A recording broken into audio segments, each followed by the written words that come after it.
Good morning, good day. On this day, February 5th, 2021, is talking to you myself, Engineer Suraj Singh, Civil Engineer, International Professional Engineer, Chartered Engineer FI, Field Experienced Engineer, working as professional since 1975 and full professional since 1980. Passed my diploma in 1974, three years civil engineering diploma, and passed my civil engineering degree IEI, that is in 1980, and now before you after having about more than 40 years total experience in construction, in bids, in contracts, in designs, in, you can say, organization. With, I think, multi-level experience, I can help society at all levels. I am confident that I calculate everything before I speak or I write. That is my, you can say, that's my habit.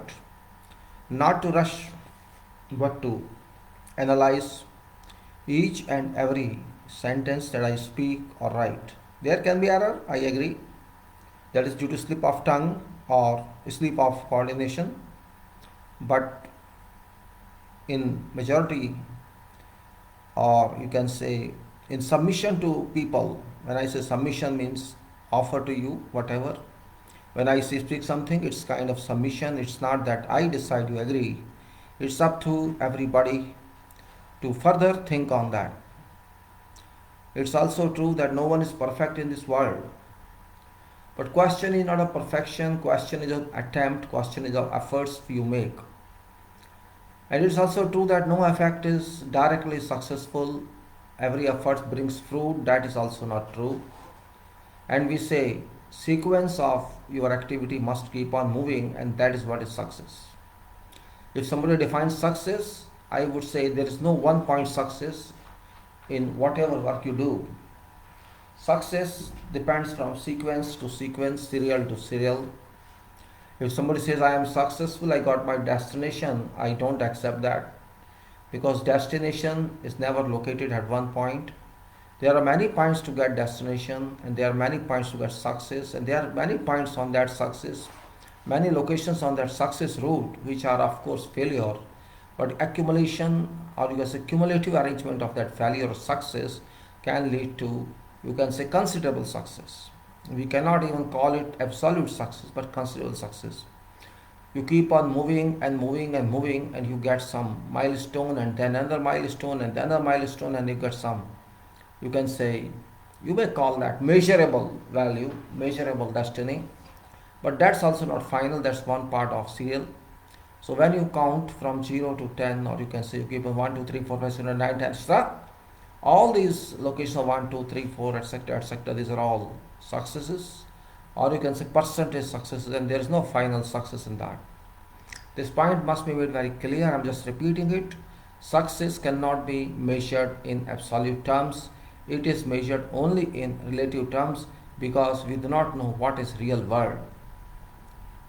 When I say real world, whether where in this world we are living, this is a real world, or there is another world above this world, we do not know which one is much better, which one is much controller of ourselves, because everybody is not having any control on itself.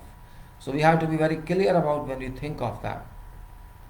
When I say I'm talking of professional engineering or civil engineering, this means it's very small part, means whatever I experience in my life, in my whatever career I have more than 4 decades, there's very little experience if you compare to civil engineering vast field and all other engineering vast field. Divergent field we have, and we have many branches in itself, in civil itself as well as in other branches. Many branches like mechanical, electrical, all of they have many other disciplines and branches. Like we have disciplinary branches. There's unlimited work we have to do and unlimited study we have to do. University is not end of study. University is just start of understanding of education, understanding of engineering, and actually engineering moves when you leave university and come to field to do practical terms dealing with all those classes of people who have different level of education, different level of understanding, different level of mental development. So you can say it's completely different. What we think of is theory is not everything, as so practical is everything.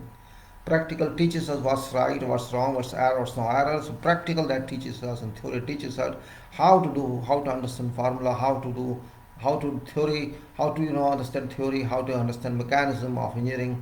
That is what a university gives you. University and then further university, and further university means as far as you learn, you get more and more, and also then this education is further supported and further you can say corroborated by field experience, and that's practical experience.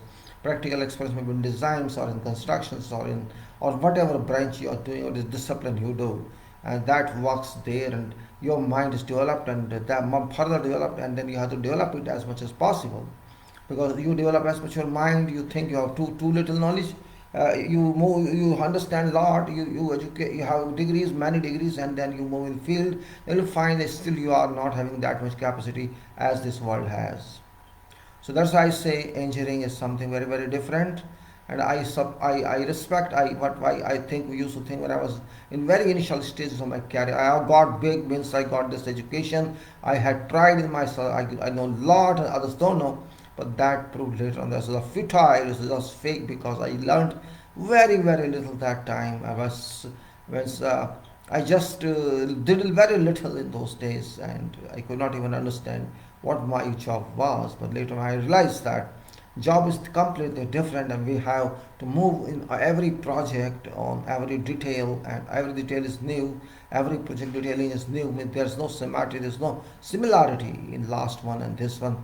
Everything is different. One time is different, method is different, quantity is different, quality is different, drawing is different, specification different.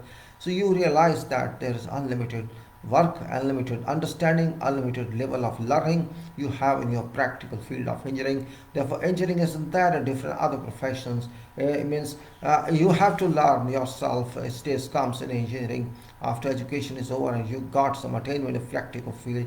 A stage comes where you have to lead yourself and nobody leads you, and that stage is called that you can say you have become some kind of engineer, some level of engineer field. So when you start doing your leadership your own way, means somebody leads you. Of course, there are consultancy and there is coordination and there is, you can say, cumulative approach, and there's everything and debating and conferencing and all that. On top of that, you have your own leadership. Every engineer has also own leadership, and that's very important point we have to consider. That's why I'll say civil field engineering. My title remains civil field engineering. It's not civil engineering, civil field engineering. Field of civil is where there are so many fields in engineering, and I just discussed many of them, a few of them, so designs and methods, contracts, FIDIC, construction, organization, communication, coordination, project, quantity, quality. Why should we be behind quality of concrete, standard, metal, talk to like that? We keep on talking. And it's very important prior to do with that, otherwise you can't learn it. A university gives you something which you forget later on until you corroborate that you confirm that by your experience. And by the time you draw experience, you think you have missed many subjects because you work only in one subject or in one discipline. So other disciplines are of course left out. Like if suppose you are in buildings, you left out, you leave out bridges, and you are in bridges, you leave out roads or something. You are leave out canals and irrigation and dams. So you spend your life only with one or two disciplines, and that's where say actually engineering learning starts. Means you have to learn there in detailing, of course with coordination on branches of engineering as well as with other branches of engineering, and that's what engineering is. So engineering is defined in many ways where you cannot simply say this is engineering. I'm saying engineering is a work of mind actually, so it defines completely very whatever engineering you do, means whatever branch of engineering you work in, it's all that you have to think, and after thinking you have to decide based on many times of thinking. Contemplations, you can say combination of thinking. A sequence of thinking is sometimes called combination. Is called contemplation, means you have to create some kind of mental template for some solution of problem. You understand problem by analysis, and then you create certain kind of result template, or you can say this is a possibility or probability of this problem. You can say this is the template in my mind. Then you study this template, and then after that you change that template and you apply one or two changes on that, and then template comes because of this result of contemplation of your thoughts, is contemporary thoughts, your skill of thoughts, you can say your university of thoughts. That's called contemporary or contemplation, and contemplation gives you some backup, and that backup is very important for you because it programs itself in your mind forever. So how many contemplations have you taken in your industry, in your engineering? You know better than I know. I know about myself, you know about yourself. So it's not simply textbook that I have to depend upon. It's the books that practically we read in life. Every project is a book, every detailing is a book. You move from one project to another project after successful handover or completion of that. You get more and more knowledge, more and more, and you keep off yourself from theoretical knowledge because theoretical knowledge is with you always, and you have to apply that in formula everywhere. We don't go into research of that because you have so much time in field. You devote there, so you don't have left with that much time. So you keep off yourself from teachers, professor, because you adopt yourself as your own teacher. Self-teaching is very important in engineering. Self-teaching means you are your own student and your own professors. Means you are having some responsibility and feel, and thus responsibility is your teacher. Obligation, responsibility, result orientation is your teacher. You are paid for that, of course, but that payment doesn't have any relation to what you learn. You learn for betterment.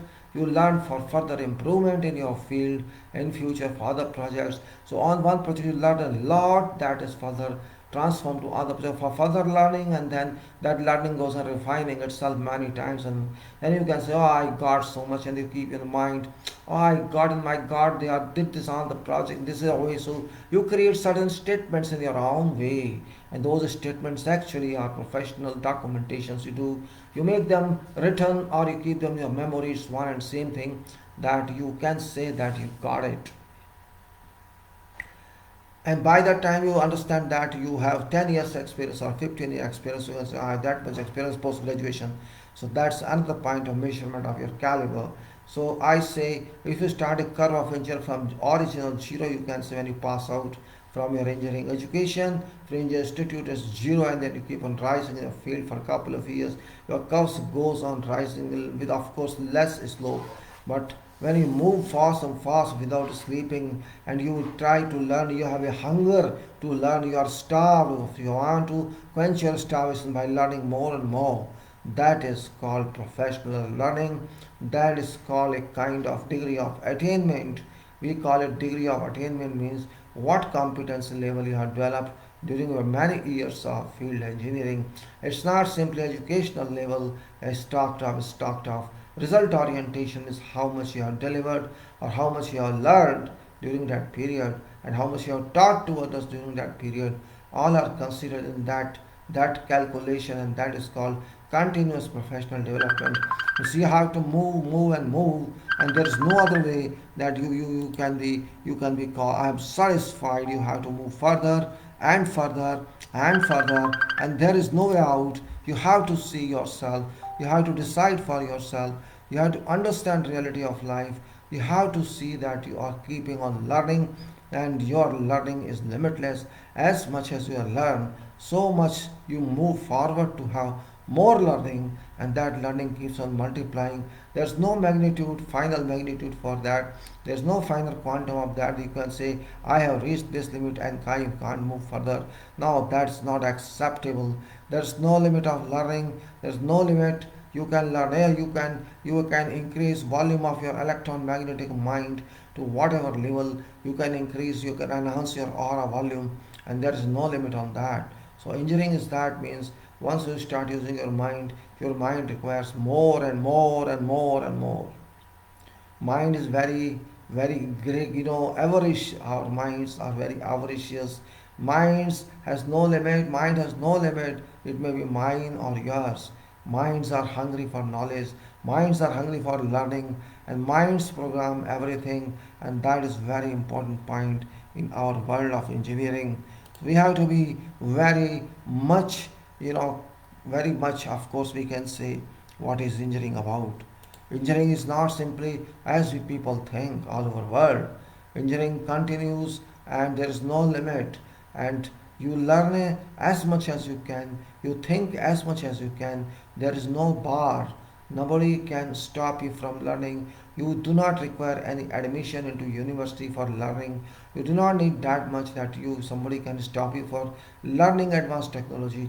You have to learn your way. You have to apply your way, and that's called, you get more and more competency standards, and those competency standards are proven in the field when you deliver.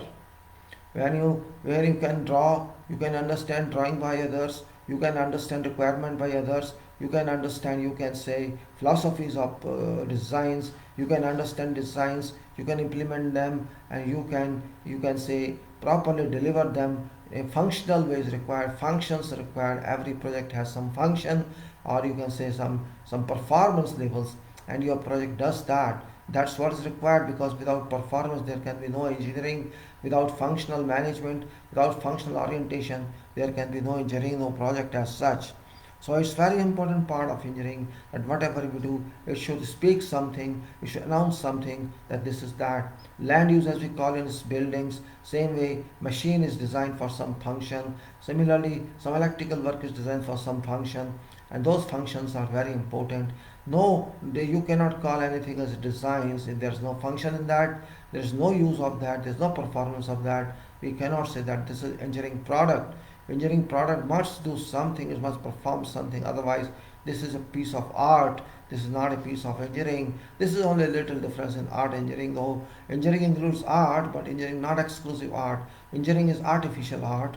You can say engineering is a kind of calculation based art. It's a kind of mind application. Not only, you can say only dream, but dream based on calculations.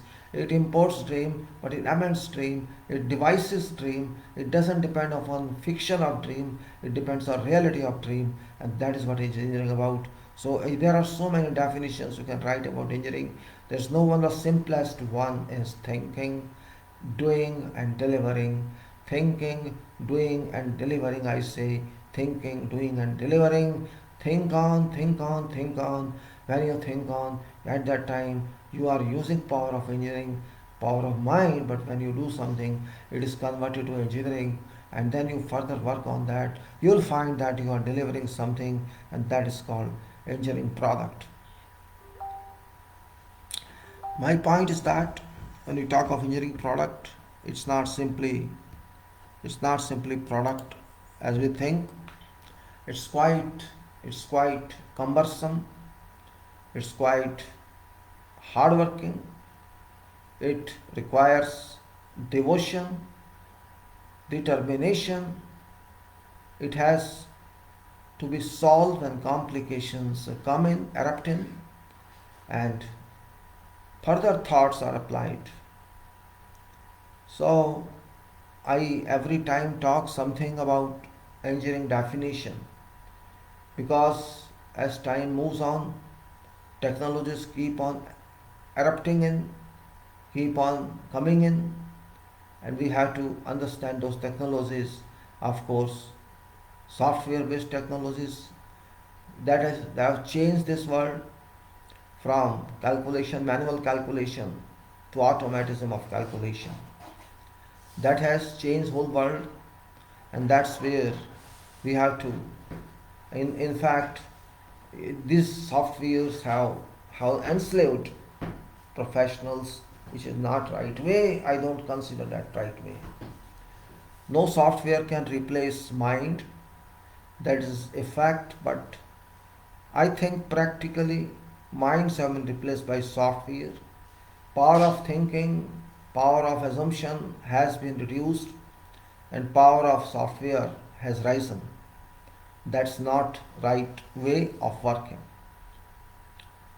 You cannot depend on software to every extent. To some extent, fine. Your mind should be more powerful than software. That's a requirement of time, requirement of all times. If your mind is not fertile enough to encounter software, software is you have to use that. Indeed, I do not deny that, and still I am using software and talking to you. That's true. So software, you call it computer, is very important, because mind is also computer. This fact cannot be denied, that mind is a computer. Of course, this was not understood, but still, it's much more powerful than hardware and software. Mind stores something and it remains there forever. There can be no delay. Yes, there can be, loss of memory sometime due to some reason, but that's not that worrisome because memory is still is located in your mind and you can retrieve it anytime. What happens when you are too busy? You are active, and those active state means your billions of cells in brain that are active, that do not allow transmission of those cells, sleeping cells, which carry your past memory to open up. And that's time you say, I lost my memory, I could not retrieve it. But when you have these billions of active cells recede, settle, you have those cells carrying your memory, those come up and you know what you thought of. So it's that kind of method, spectrum in your mind working in all time. Fortunately, it's God given the blessings that you may sleep, your mind does not sleep. You may sleep, your body does not sleep. That is also, you can say, a kind of automatism God has given that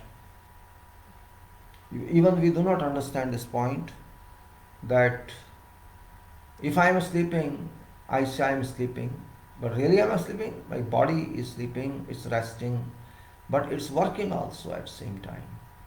Blood circulation, function of heart, function of liver, function of minds, all keep on working except that I am taking rest. This means that rest is also not absolute, that rest is partial. So sleeping is a partial one, and during sleep also you move in another world which you call a dream. And actually engineering is a dream if you take it that way. Sometimes you find solutions in your dream about engineering problems. And this happens many times. You don't even realize that you got an answer to some problem which you never worked on further. But that answer was already available in your mind cells. That's what I'm saying. If you think on, thinking is not an activity directly by physical structure of mind, but by software of mind. Your mind is a software, natural software, and that works when you think, and you think, and that works like that. You awaken your software, you think one thing one first time, and this is switch on to your software in your mind, and that starts working in. Then you keep on thinking and thinking, and that software says I'm required, and that software starts keeping up, and it rises at that occasion, and then you keep on thinking, and your fatigue, or you can say your body pain, or whatever you thought you had, and all these are diverted because of your thinking switching on. So you can say thinking is a switching on in start, and it keeps on and on and on, and that's where I think this is, though it's not engineering subject, but it's a kind of engineering understanding. You can say it's a body engineering. Body engineering, though it's related to medical and God, I cannot say, but understanding that, you can say my mind starts working. This means mind has energy at that time. It's drawing energy from its store as well as from body store, and that transmission of energy provides you some input, provides you some facility. That's why I'm saying that we have to uh, we have to understand how our engineering works. Mind use is very important everywhere in engineering, and if there is no engineering, means there's no work we do. We sleep after passing engineering. In that case, you cannot say that you are an engineer because education is not enough for calling oneself engineer. You have to work in field. Of course, you must have opportunity for that. That's true, because when you work in field, you have a lot of thinking. You have a lot of thinking in designs, and you have, you can say, immense thinking in implementation of that. And there's so many documents available, so many philosophies, so many statements, so many specifications. All you have to core up. If you have not studied them in past, you have to study that time in the work. Before doing that, you have to work all documents. You have to work on. You have to study all documents. To study all information, and then to transfer them to those people who are not very well educated, but you have to use them for engineering purpose and civil construction, and that is very important part. So I was talking about construction engineering. In this case, construction is a very big branch. You can say it's actually an only final product giving discipline that is related to public. If something is related to public in engineering, that is construction everywhere, all over the world. If construction goes on, people think development is ongoing. If construction is not seen, people think development is not ongoing. Though 90% work, 95% work, real engineering work is done behind scene of construction, but common people who are not linked to engineering, they do not understand that. Those people in engineering, they know very well that 90% work of activities is conducted, is done behind scenes of construction. So you will say construction is backed up, very much backed up by such activities. We have to be very clear about this. If you are not clear, then you can say that something is wrong somewhere. You cannot simply.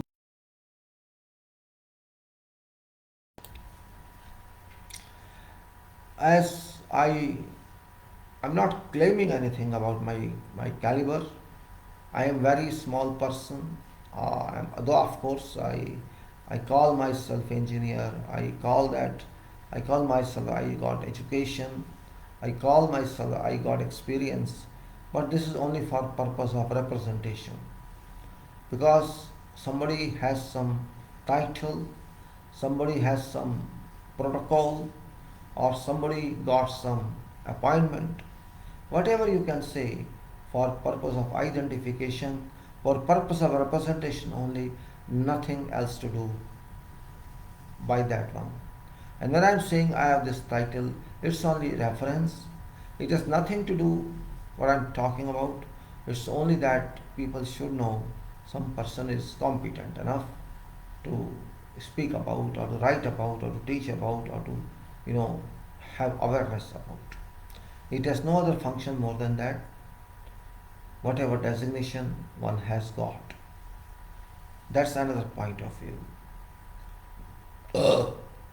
It's only for information that such designations are available, and these are competency designations which claim these are they awarded only after measurement of competency is conducted, is done. Various designations, various competencies, and various awards. So don't be worried about them. No need of worry. What worry should be, what actually we do, that is more important. To be very frank, work speaks and nothing else speaks in life. It's work that speaks. It's performance that speaks. Nothing else than that. Nothing other than that. Performance speaks only. Nothing else speaks. Again and again I say that. If you cannot perform, you cannot do anything.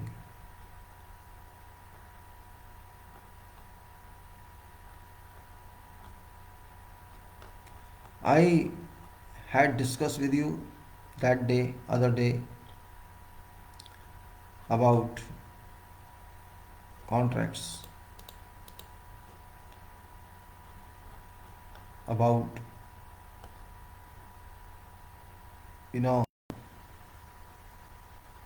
I had talked about plants, etc.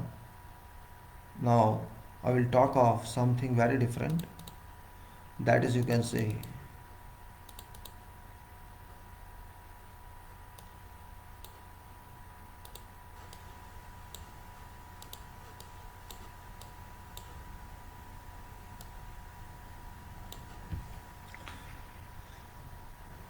every construction, every product, every manufacturing unit, everywhere products are delivered, products are made, manufactured. Whatever product it is, it doesn't matter which branch of engineering it belongs to.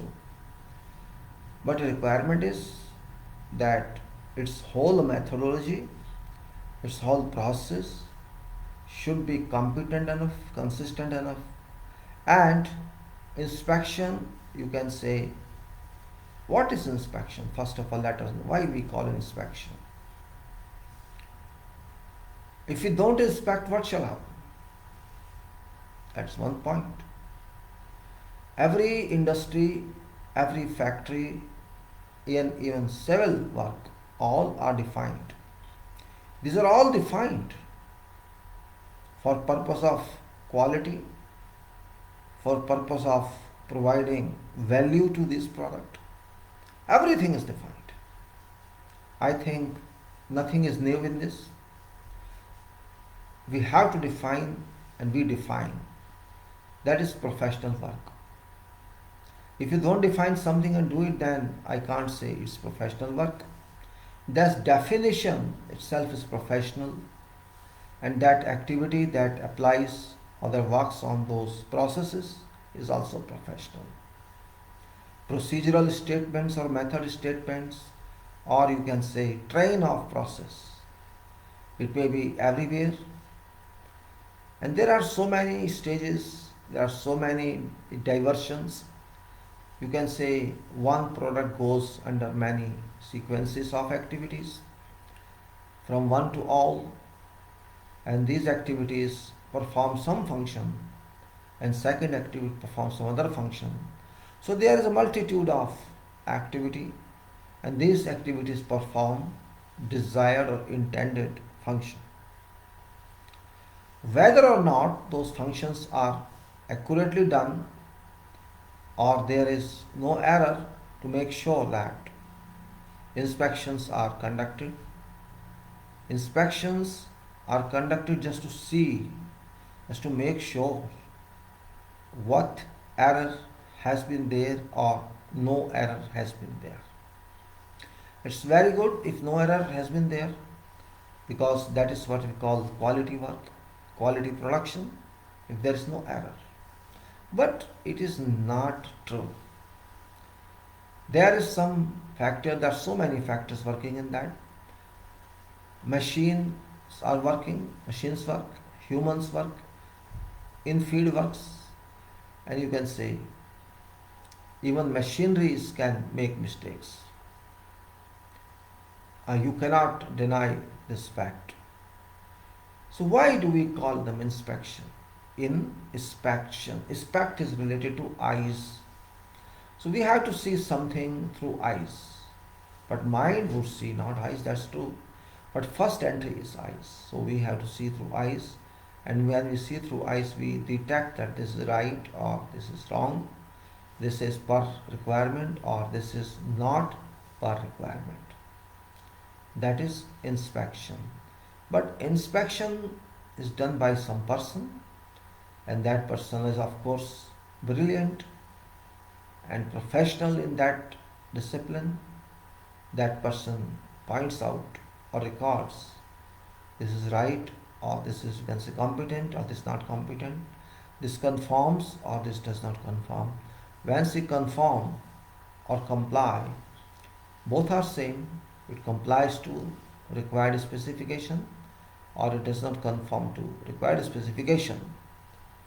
That is called inspection. If it lacks in conformance, there are ways that it can't be approved, this can't be included in this product, or you have to amend that, you have to modify that to bring it to level of acceptance, or if there is some error on that. So inspection is that kind of word where surety is made, what we did is according to demanded requirements. Demanded requirements means whatever is given for which payment shall be made to you if you comply with, or else your payment shall not be made to you. Payment is the only exchange value of that service. That's it. So inspection in our building work or structural works or civil works are not done for one item or two items. There's a mass work. There's Amount where it's involved is in, you can say, unlimited value, or sometimes it can be very small value. So what is understood and what is considered is, according to practical people, that whatever you are paid, you have to give back. Whatever money we are going to pay for this product, for this item, you have to make it according to that requirement. All requirements are defined, specifications, drawings, shapes, and codes all are defined. And because you are getting that payment, you have to deliver it, or you do not deserve this payment. Payment is only money indeed. So money should be returned to person who pays it to manufacturer in terms of manufactured item, which should be quality based and standard one. That is what is inspection. Inspection doesn't mean a kind of process to punish someone. No, it's only a kind of process to help that person who is busy, who is occupied in manufacturing process or manufacturing goods. That is sole purpose inspection. But people scare, I don't know for what. Why someone should scare about inspection when your job is worth, you have done religiously your job. When I say religiously, it doesn't mean religion. This means you have done with devotions, you have done with obligations, fulfillment, you have done with complete commitment, and you have done what is expected of you, what was expected of you as a professional, to involve yourself, to immerse yourself in that activity. And by immersing in that, by thoroughly working and viewing that work, you say that yes, I have done what was required, and your certification, your declaration of acceptance empowers others to accept that one. So inspection, I mean to say, is not something very worrying about. It's part of job, and it's a part of quality system. It's a it has been there since engineering started. Means there was no quality system that time also. Inspections were conducted, and inspections are not a kind of police work. It's a kind of work making sure that errors are avoided, tolerances work, and project and project elements or components move together. I don't think there should be a kind of concern on that. We cannot move without that, and that is called inspection.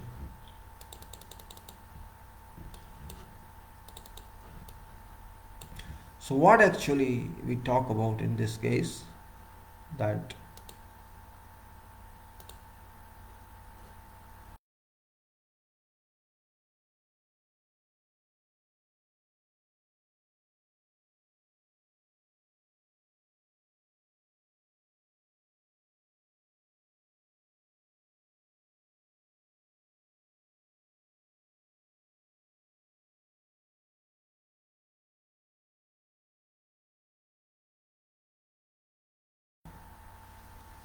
inspection क्या करेंगे वो? Employers personal can be consultant, can be engineer, or can be others. During all normal working hours stated in contract data and all other reasonable times, have full access to all parts of site. आप employer के person को नहीं रोकेंगे, आपका मतलब ठेकेदार से, contractor से नहीं रोकेंगे, उनके पूरे अधिकार होंगे वो किसी भी साइट के किसी भी हिस्से में जा सके.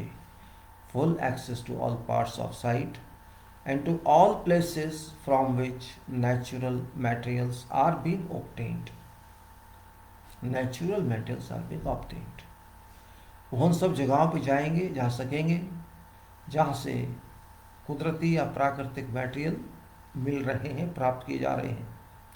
Have full access to all parts of site and to all places from which natural materials are obtained. During production, manufacture and construction at site and elsewhere be entitled to.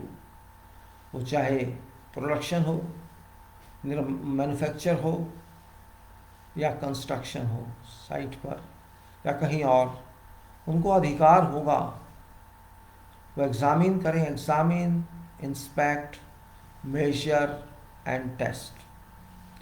Examine, inspect, measure and test to extent stated in specification, materials, plant and workmanship. Material, plant and workmanship. These are very important terms. We say materials. Everything is material, you know that.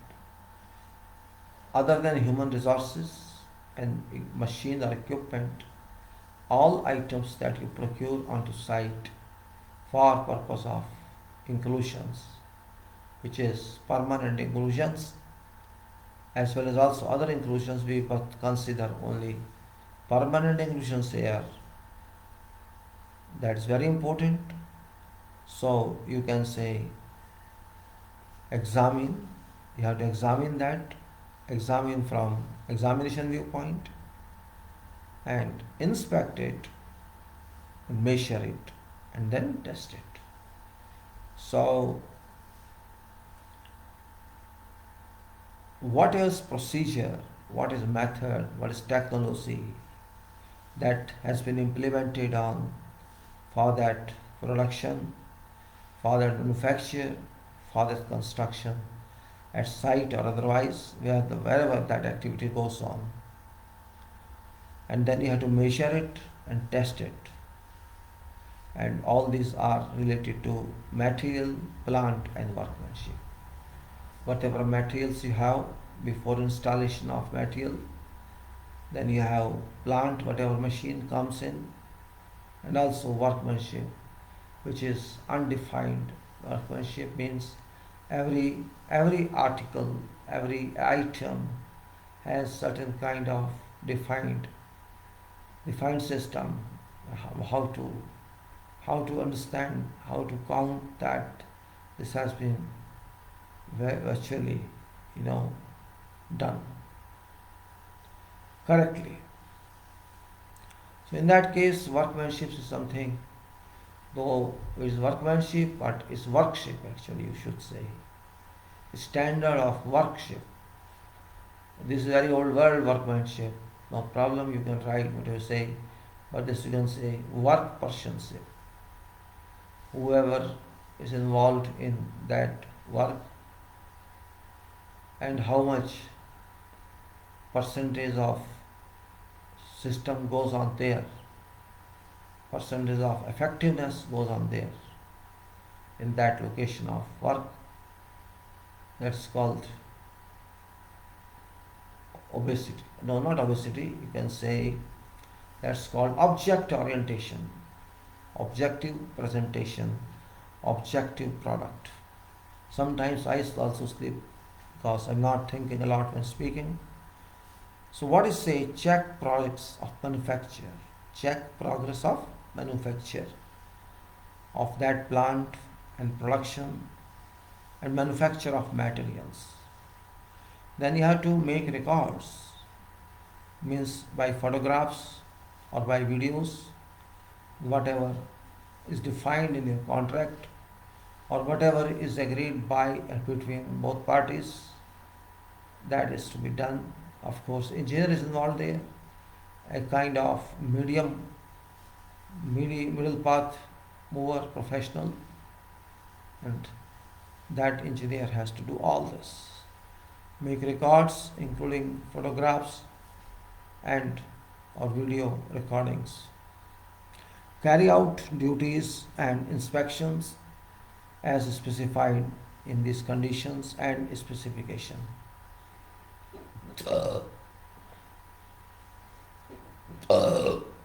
Sorry.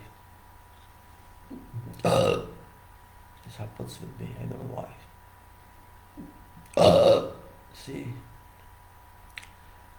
contractor shall give, it says, carry out other duties and inspections as specified in these conditions and specification. Contractor shall give employer's personnel full opportunity to carry out these activities, including providing safe access, facilities, permissions, and safety equipment. It is contractor who runs site, actually, we should not forget. It's actually contractor who is responsible for job. So all activities that are done generally on contracts or construction, until that project is completed, it is handled by contractor, whole works, whole site by one contractor or other contractors as well. They take care of that project and all those activities till that project is declared finished, and contractor hands over, us contractor is given a clearance of that project, you may say, or contractor hands over that project to engineer or to employer. Until that time, whatever is done on that project, whoever visits that project, contractor is required to take care about that. So whatever or whoever goes till that time to site for inspection examination must be supported by contractor regarding how to give full access, facilities, permissions, and safety equipment. Now here's the procedure between contractor and engineer, what procedures they actually believe in or conduct. That's here of importance. Contractor shall give a notice to engineer. This contractor gives a notice to engineer whenever materials, plant or work is ready for inspection. Means notice to engineer, contractor speaks to engineer, I am ready with this work. Means you come and inspect. And before it's to be covered up, means we have to cover it up. And when you inspect it, approve it,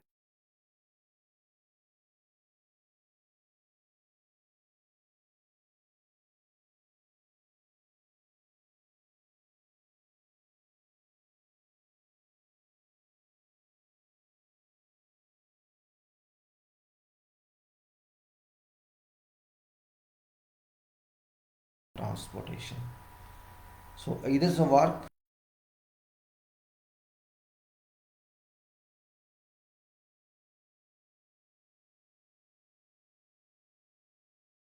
to airport, and then it will be must come down to seventh level, or you can say of level. Considering employer's personnel then either carry out examination, inspection, measurement, or testing without unreasonable delay. Or engineer shall promptly give a notice to contractor that employer's personnel do not require to do so. When you call, you notify engineer, come on sir, this work is done. Engineer has to come or send representative or resident to inspect that. Or engineer may say, okay, we trust you, you can continue, we will take care of this. That can also be done. If engineer gives no such notice and our employer personnel do not attend time stated in contractor's notice, or such time as could be agreed with contractor, contractor may proceed with covering up, putting out of sight, or packaging for storage or transport. If engineer doesn't come, engineer says go ahead, means go ahead. That's all. On your responsibility, of course. Now, if contractor fails to notify engineer in accordance with subclause, contractor shall, and if when required by engineer, uncover work and thereafter reinstate and make good all contractors' risks and cost. This is a very, very simple statement, very common statement. And in fact, when we talk of these statements, we start feeling boresome because there looks to be nothing new in that. But everything looks new for those initial engineering people, those who are in 20s probably, those qualified degrees and educating further. Say, we have to understand that. So, if you fail to notify engineer about inspection and you just provide this product and do not have inspected, later on when you're asked to show approval of this, you don't have.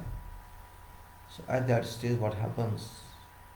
I think it's no need explaining, since we all are very experienced people.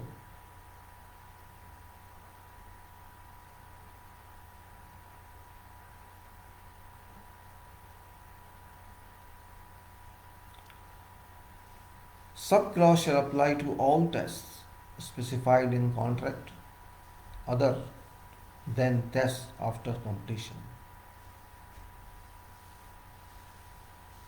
All tests to be done in contract specifications, and even if it's not specified and it is to be conducted with test, there's no bar we could do it.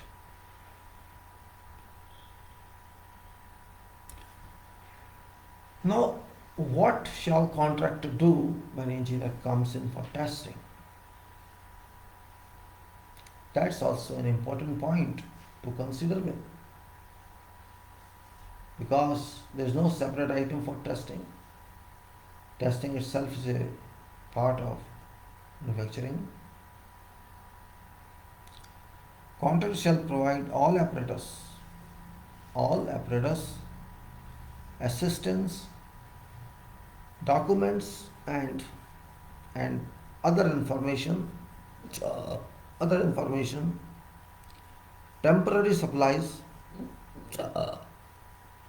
of electricity and water, equipment,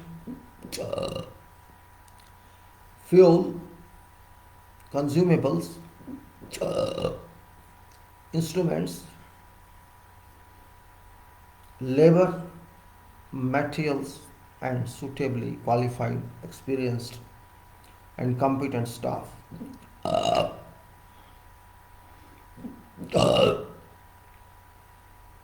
As are necessary to carry out specified tests efficiently and properly.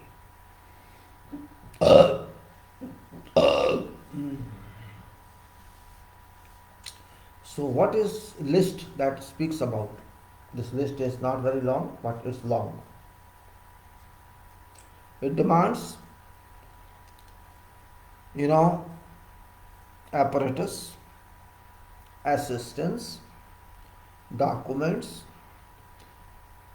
temporary supplies, electricity or water equipment, fuel, consumables, instruments, workers, materials, suitably qualified professionals, and test efficiency. You can say qualified, experienced, and competent staff, as are necessary to carry out specified tests efficiently and properly.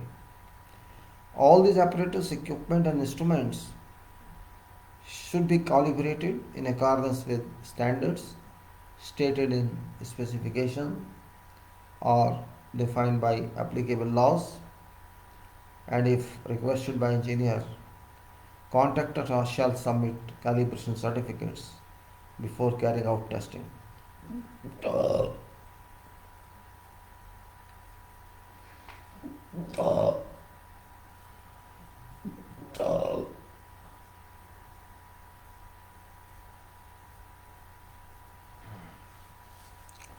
these are very common points that I have given you.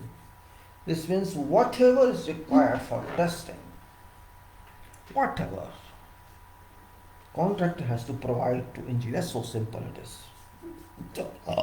Everything. This means it is test to be done by contractor and witness to be done by engineer. You can say that, but engineer is conducting this and engineer is responsible for this and contractor has to support it. So you can say it's a kind of joint activity to be conducted by engineer and contractor.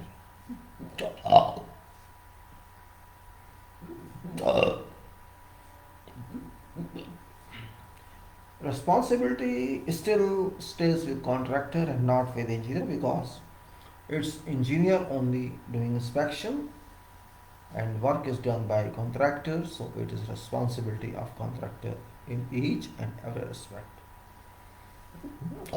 Because tests are also conducted in and paid through lump sum contract.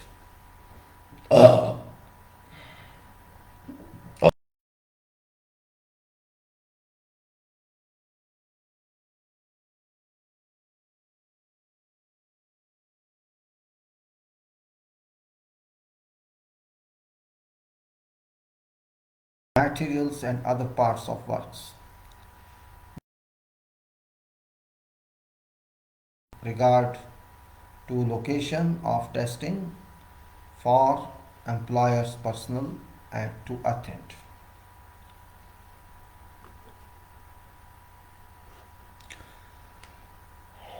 Engineer may under clause, variation and adjustments. There is a clause of variation and adjustments. Vary location and timings or details of specified test, or instruct contractor to carry out additional tests if these varied or additional tests show that tested plant, materials or workmanship is not in accordance with contract.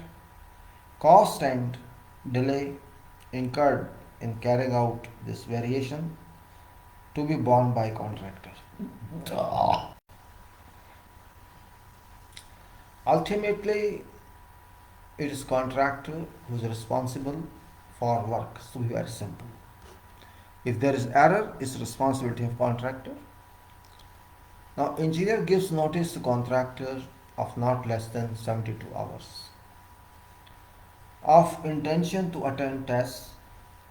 If engineer does not attend at time and place stated in contractor's notice, contractor may proceed with tests unless otherwise instructed by engineer. If he says no, hold on, I'll be there other time, then you have to wait. These tests shall then be deemed to have been made in engineer's presence.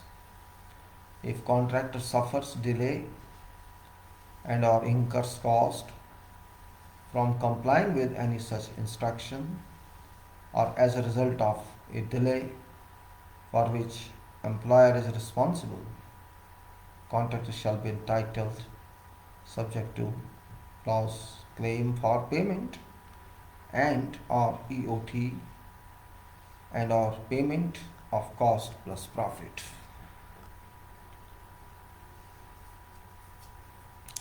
If contractor causes delay to specified tests, including varied or additional tests, and such delay causes employer to incur cost, employer shall be entitled, subject to claims for payment and or EOT, to payment of this cost by contractor.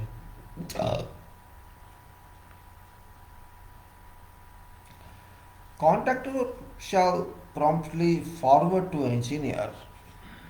Now, action is contractor shall promptly forward to engineer duly certified reports of tests.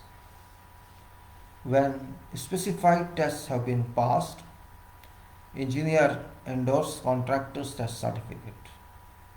When specified tests have been passed, engineer shall endorse contractor's test certificate or issue a test certificate to contractor to that effects.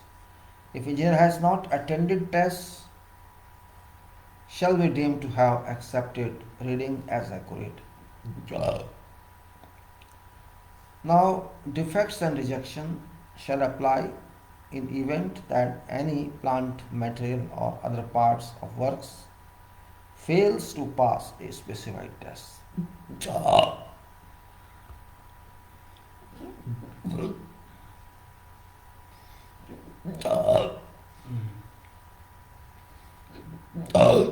See, there is a problem with me. Gastric, okay. If as a result of examination, inspection, measurement or testing, plant, material and workmanship. Now, contractor's designs, if involved, or workmanship is found to be defective or otherwise not in accordance with contract, engineer shall give a notice to contractor describing item, plant, materials, designs or workmanship that has been found to be defective. Contractor shall then promptly prepare and submit a proposal for necessary remedial work. Remedial work is very important. What happens these days? NCRs are issued, that is non-compliance report, that is issued by quality people. So that is same thing, you have to propose necessary remedial work or remedial measures that are required to correct some error or defect. Engineer may review that proposal or this proposal and may give a notice to contractor stating extent to which proposed work, if carried out, would not result in plant, materials, contractor's design, if any, or workmanship complying with contract. Now, after receiving such a notice, contractor shall promptly submit a revised proposal to engineer. If engineer gives no such notice, within 14 days after receiving contractor's proposal or revised proposal,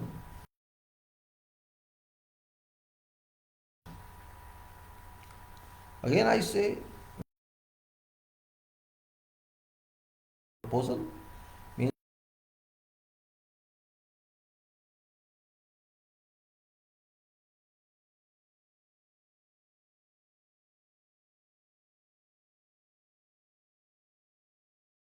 workmanship complying with contract. After receiving such a notice, the contractor shall promptly submit a revised proposal to engineer, and if engineer gives no such notice within 14 days after receiving contractor's proposal, engineer shall be deemed to have given notice of no objection. Now, if contractor fails to promptly submit a proposal,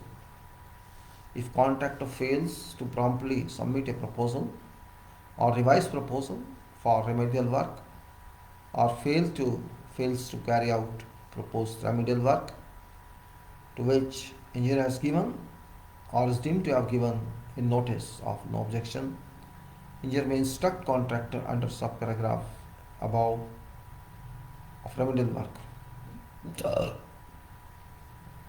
or reject plant material contractor's design of workmanship. Either instruct or reject by giving a notice to the contractor with reasons, in which case subparagraphs above failure to remedy must apply.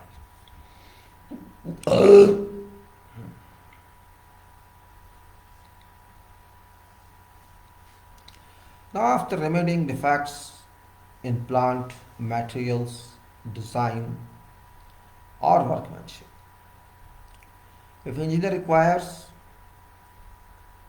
any such item, if engineer requires all such items to be retested, tests shall be repeated in accordance with testing by contractors at contractor's risk and cost. If rejection and retesting cause the employer to incur additional costs, employer shall be entitled, subject to subclause, that is claims for payment and or EOT, to payment of these costs by contractors. In addition to whatever previous examination, inspection, measurement or testing, or test certificate or notice of no objection by engineer, at any time and before issue of taking over certificate or works, engineer may instruct contractor to repair or remedy, if necessary off-site, or remove from site and replace whatever plant or materials which are not in accordance with contract, repair or remedy or remove and re-execute whatever other work which is not in accordance with contract, carry out whatever remedial work which is urgently required for safety of works, whether because of an accident, unforeseeable event or otherwise.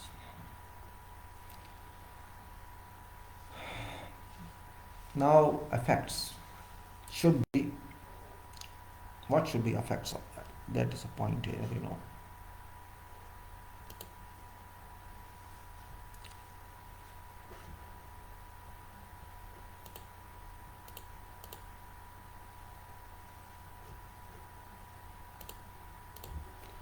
Contractor shall comply.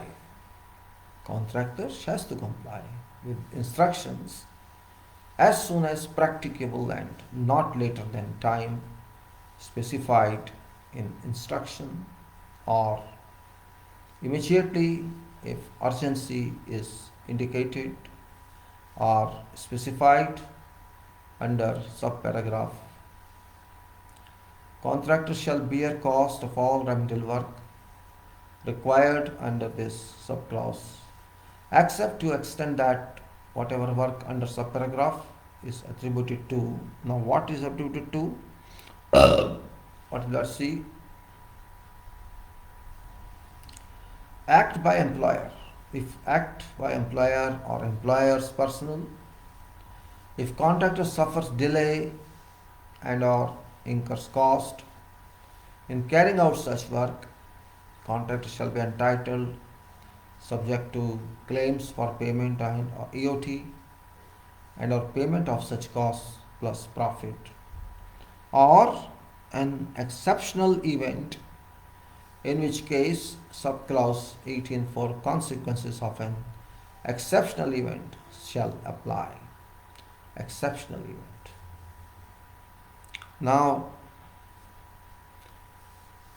if contractor fails to comply with engineer's instruction, employer may, at employer's sole discretion, employ and pay other persons to carry out work, except to extent that contractor would have been entitled to payment for work under subclause. Employer shall be entitled, subject to subclause, claims for payment and or EOT, to payment by contractor of all costs arising from this failure, This entitlement shall be without prejudice to whatever other rights employer may have under contract or otherwise. I shall repeat this paragraph. This is important paragraph. If contractor fails to comply with the engineer's instruction, employer may, at its sole discretion, employ and pay other persons to carry out work, except to extent that contractor would have been entitled to pay for work under this subclause. Employer shall be entitled, subject to this clause, claims for payment and or EOT to payment by contractors of all costs arising from this failure. This entitlement shall be without prejudice to whatever other rights employer may have under contract or otherwise.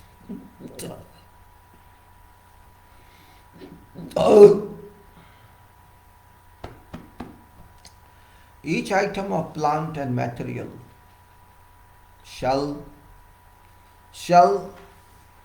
to extent consistent with mandatory requirements of laws of the country now become property of employer at whichever is earlier of following times, free from liens and other encumbrances. And what are these? This can be transferred to employer name when it's delivered to site, or when contractor is paid value of plant and materials under payment for plant and materials and employer suspension, or when contractor is paid amount determined for plant and materials under clause plant and materials intended for works. So you can say that property, as it says, means each item of plant and materials shall become property of employer at whichever is earlier of following items, following times, free from liens and other encumbrances.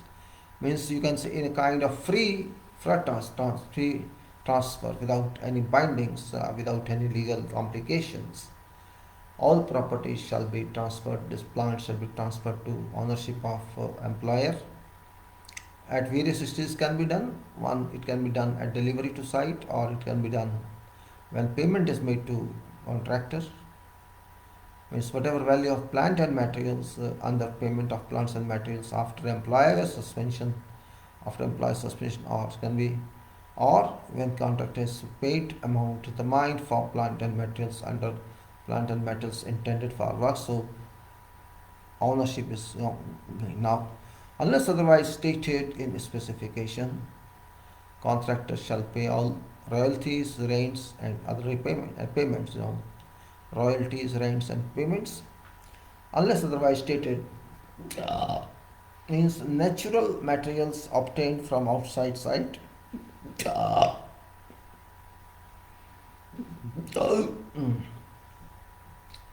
natural materials obtained from outside site, disposal of material from demolitions, you can say disposal of materials from demolitions and excavations and of other surplus materials, whether natural or man-made, except to extent that disposal areas within site are stated in specifications. Now this was regarding materials.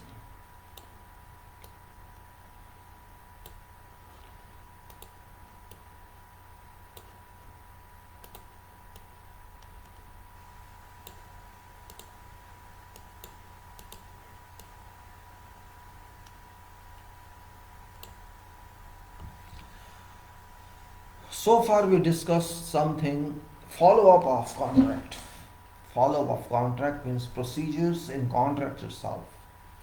We talked of what is contract, we talked of what are parties, We talked of what is engineer, what is employer, what is contractor, what are staff, what are agents, what are representatives, hmm, what are workers, what are materials, what are plants. All this we learned one by one specifically because these are required. There are so many chapters, you can say chapters or contents on any contract of construction. Again, I am telling contract of construction is entirely different than very normal contracts. It's very heavy contract. It's not like ordinary contracts, you can say medical insurance contract or life insurance contract or air flight contract or transport contract or some other contract, some rent contract or hotel stay, means whatever you can say. This type of contract of construction that involves billions and billions and crores and crores. These are different kinds of, though reference is same, statutory authority is same, but yet this, because this involves the whole budget of contract or cost of project, and it involves workers resources, it involves material resources, it involves all documents, technical knowledge, or you can say whatever disciplinary items on a project. So it's kind of a professional world of contracts where responsibility lies with contractor. To be very frank, whether it is construction contract or it is EPC or otherwise, trend says that contractor, because it works for that project, it contracts for total doing of scope of work to handing over to client for use. All states require contractor to be pragmatic, prudent, and I can't say that how many percent become prudent or they only know how to make more and more, while I think this contract is development contract of nation doesn't mean any such information for sole waste of time. It is important one because contract means liability for both parties, problems for both parties, and entertainment for both parties. When I say both parties, I mean employer and engineer. Contractor, employer and contractor, and engineer, or we can say contract mentioned engineer, is a support to both of them to let them conduct this on higher levels. When we do some contract, there is always some restriction on contract as given in contract data.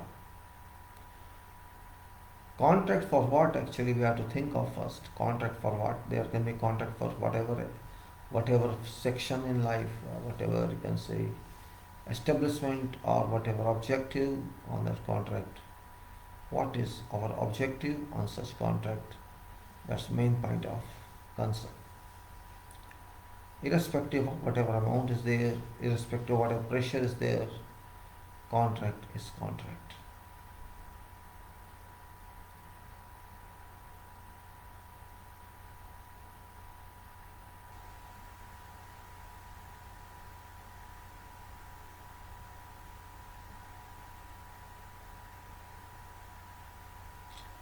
We have to understand that when we talk of contract, is contract of construction or EPC.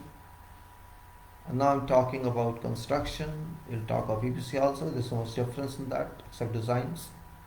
So I'm talking of only construction, that's Red Book of FIDIC, means where engineer has to design based on behalf of owner, and this payment is to be made by owner to that project, or that you call it Dharti Putra.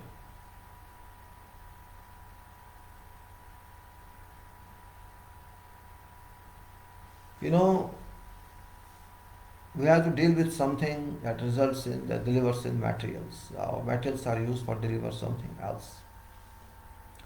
So, what is basis? What is how we start something? Okay, procedure is over, contract has been signed or has been means whatever was required for establishing contract, it has been done. So there should be date on which it starts, and there then must be a date on which it must end. That is basis of contract. You cannot say that contract is unlimited and there is no life defined on this. That can't be called a contract. There is a period that's called duration of contract, duration of work. It must be clear and crystal clear. Otherwise, you can never finish that contract. It can never finish, and there can be delays and the suspension as well. But you can say in that case, if no professional level is required, this is not a professional contract.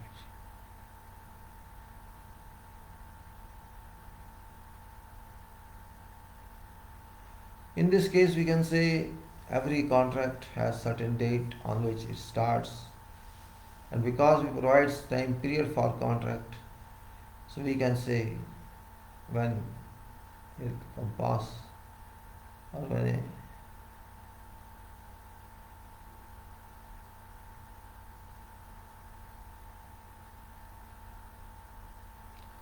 so dates must be established, date of completion and date of commencement. Then there shall be delays and suspensions as well. Indeed. So what we say, commencement of work. Engineer gives a notice to the contractor stating that commencement of or commencement date that it should be not less than 14 before commencement date.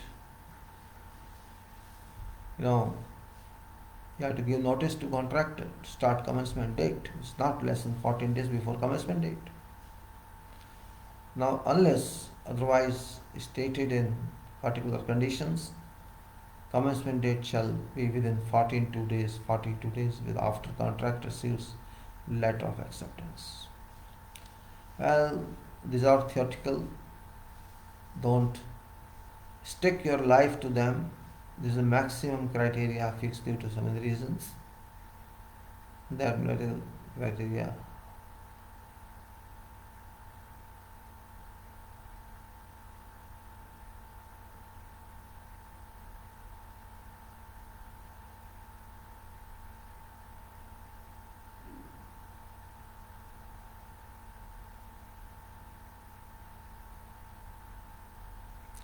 We say commencement. Commence job, and there's a limit 14 days or 42 days here. Say unless otherwise stated in particular conditions, commencement date shall be within 42 days after contractor receives letter of acceptance. Well, I think this is extravagance of 42 days. This is not acceptable, though what's condition here. Now, contract shall commence execution of work as is reasonably practicable after commencement date and here before.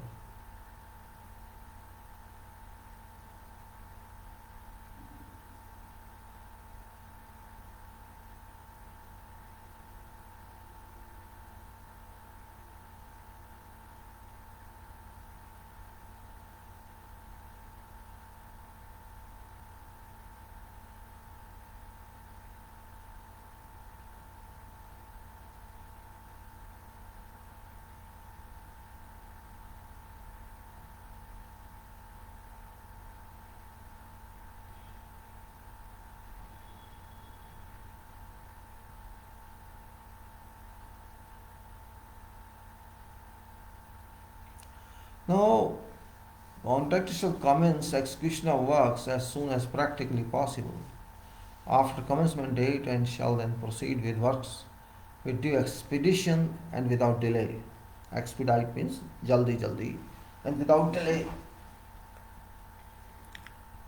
Contractor shall complete works and each section of works with within time of completion for works and sections as case may be, including completion of all works, which is stated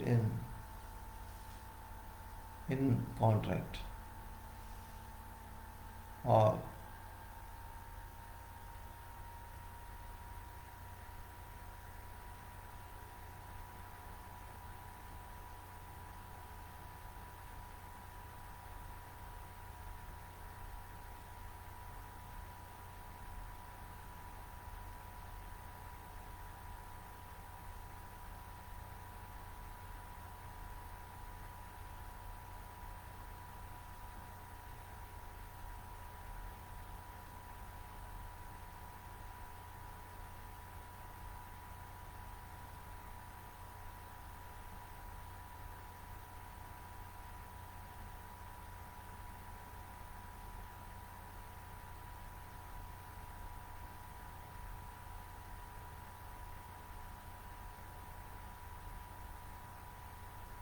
now we say as we must start work in time, we can confirm or we can continue further.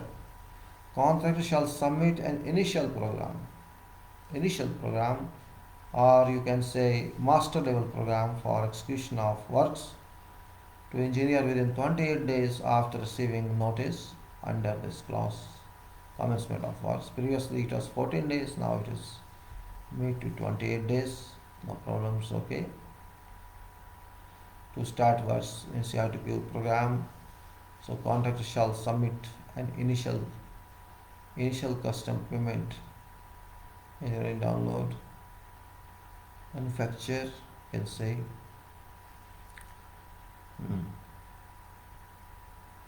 so you have to do this. It's called contractor shall submit initial program for execution of works to engineer 28 days after receiving notice of commencing work. This program shall be prepared using programming software stated in the specification, and if not stated, program software which is acceptable to engineer.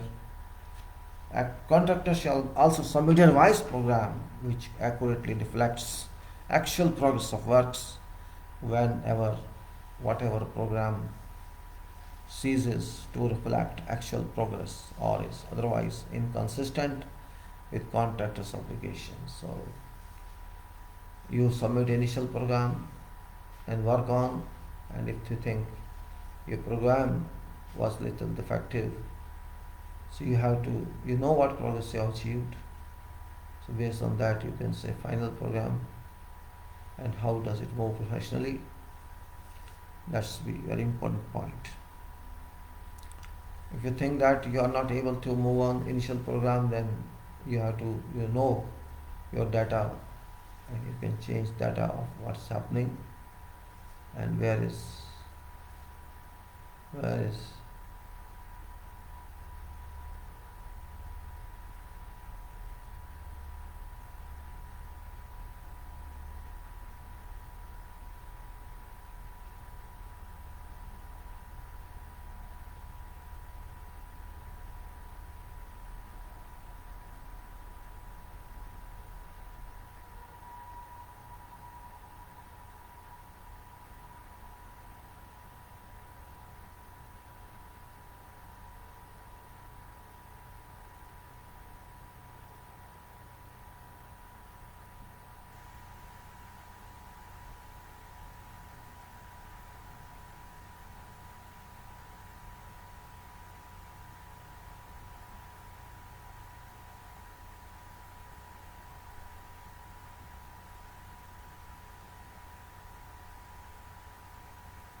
Now, since we are moving forward to understand contract. In the first study we just read it, but now we are understanding step by step what is contract. So we have plenty of time on contract to act, because it's not one day job. Every job is more than 1 year, almost. And 1 year period is quite good. And if you have more time, more better. So what it says, commencement of work, which you have to submit. You have to define whole program, initial program, and you have to use software which are acceptable or defined, and revise program which accurately reflects the actual progress of works. Whenever a program cesses, when any program or work ceases, to reflect actual progress, or otherwise inconsistency with contract obligation arises. I read it again for clarity. Contractor shall submit an initial program for execution of works to engineer within 28 days after receiving notice. Under commencement of works, program shall be prepared using programming software stated in specification. If not stated,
initial program and each revised program.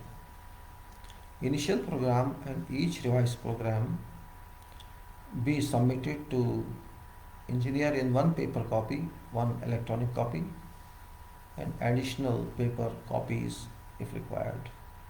As stated in contract data and provide shall include 90% says 90% says that.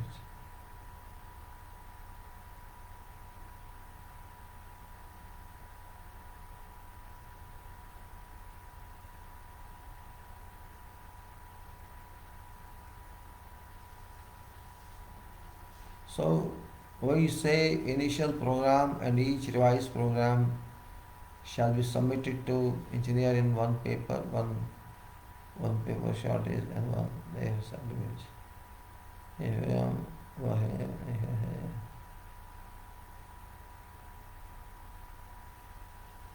Means program is no joke. When we say program, it's a kind of commitment we have to do and we have to follow it. That's important. And if you don't follow it, there's no meaning of that program, it's a waste of time. So initial program in each revised program shall be submitted to engineer in one paper copy and otherwise electronic copy. An additional paper copy is for site, you know, as stated in contact data, commencement date and time for completion of works and each section, and date, right of access to, and position of each part of site to be given to contractor in accordance with time or times. Stated in the contract that if not stated, dates of contractor requires for employer to give rights to access to and possession of each part of site. In order in which contractor intends to carry out works, uh, including anticipated timing of each stage of work design and uh,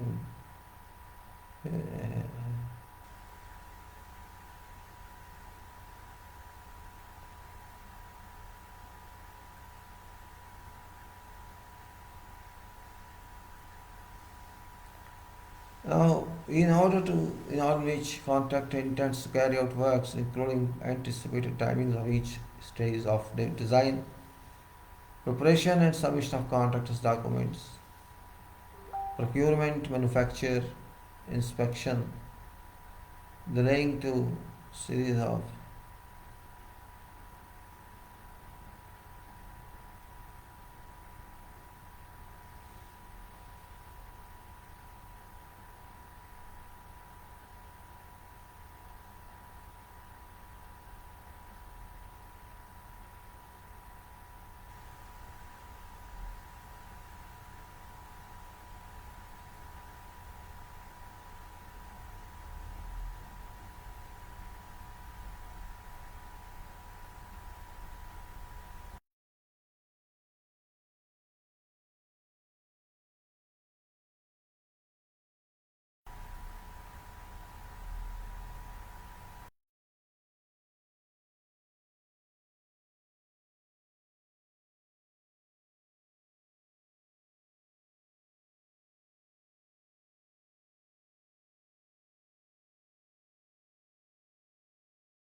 preparation of the submission of contractors' documents, inspection, the layout site construction, erection, installation, work to be undertaken by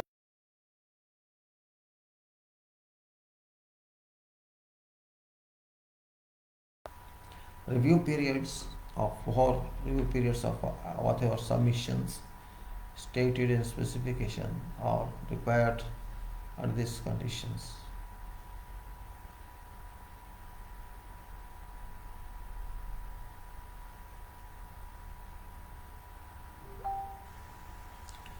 Also, sequence and timing of inspection. You can say review period for any submission stated in specification or required under these conditions, and sequence and timing of inspection and tests specified in the required by contract for a revised program, sequence and timing of remedial work to which engineer has given a notice, no objection under clause this, defects and rejection, and remedial works if instructed under 7.6 remedial work.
We have to go understand the sequence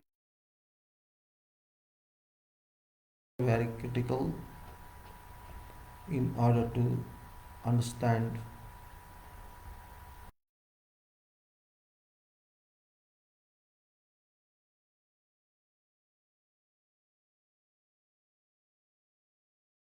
the documents and what are criteria given in the specifications, everything we have to understand, and that must be reflected everywhere and somewhere in contract language, either as schedule or data, whatever you can say. Is one way or two way? It's to be done both way. You cannot simply say in this direction or in that direction. You may say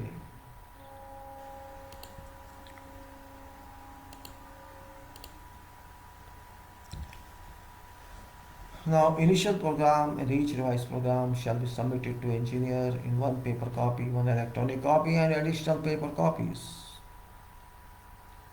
as stated in contact data and shall include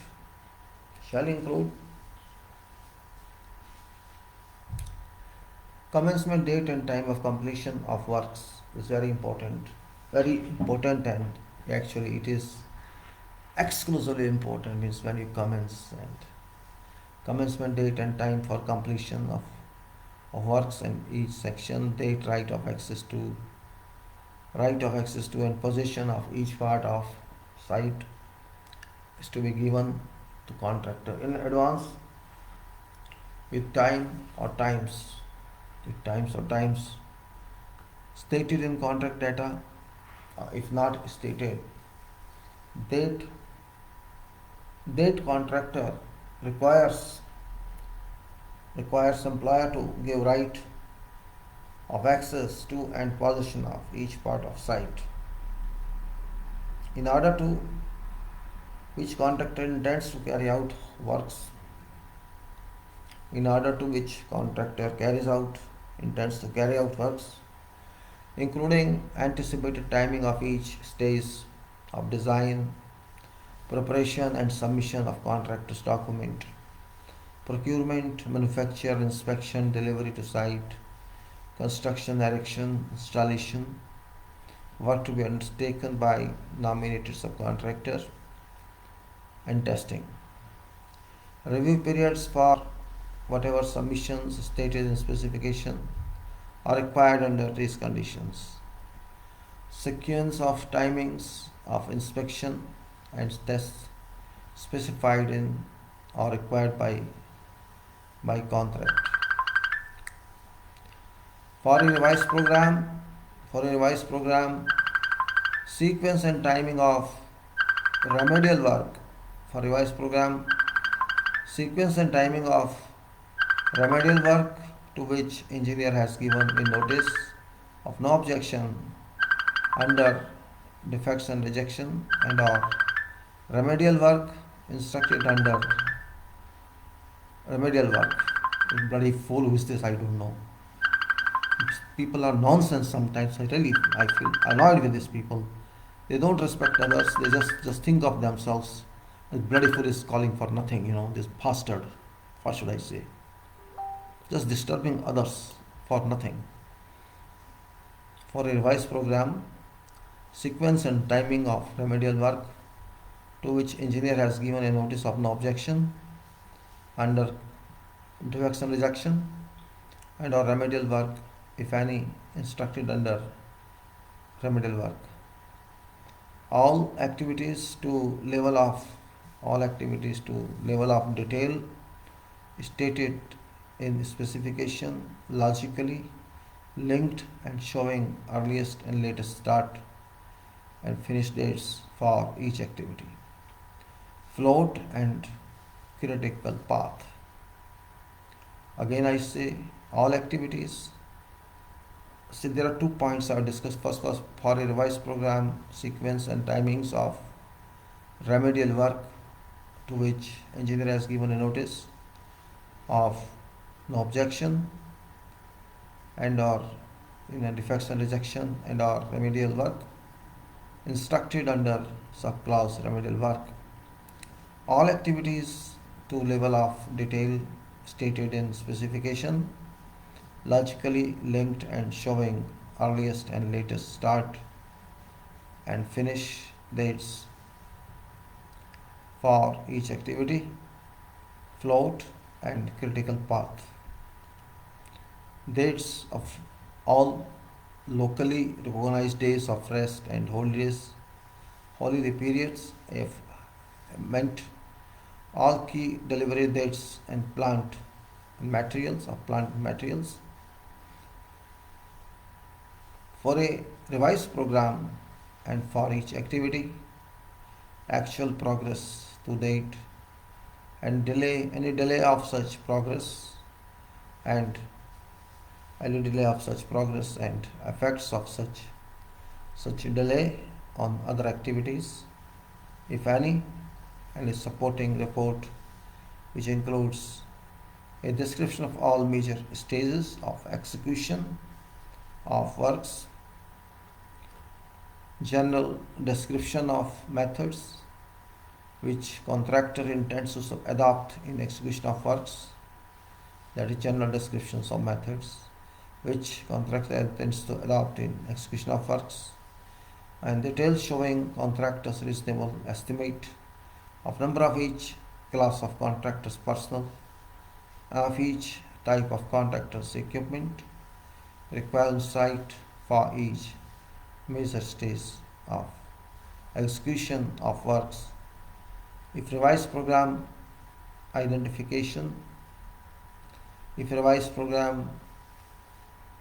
identification of significant changes to previous program submitted by contractor's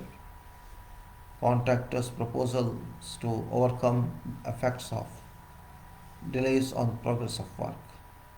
So these are very important points, because it's not, you can read yourself also, but it's important to initiate the, it says that what's important is both initial program or revised program must have following details: commencement date number 1, time of completion number 2, of works and of each section. So commencement date and time for completion of activities, you can say whatever are there in each section, each activity, and of course of total work. Then date, right of access you have to go to, and position of each part of site that's to be given to contractor in across time or times, and whatever is stated in contract data, and it's not stated dates. Contractor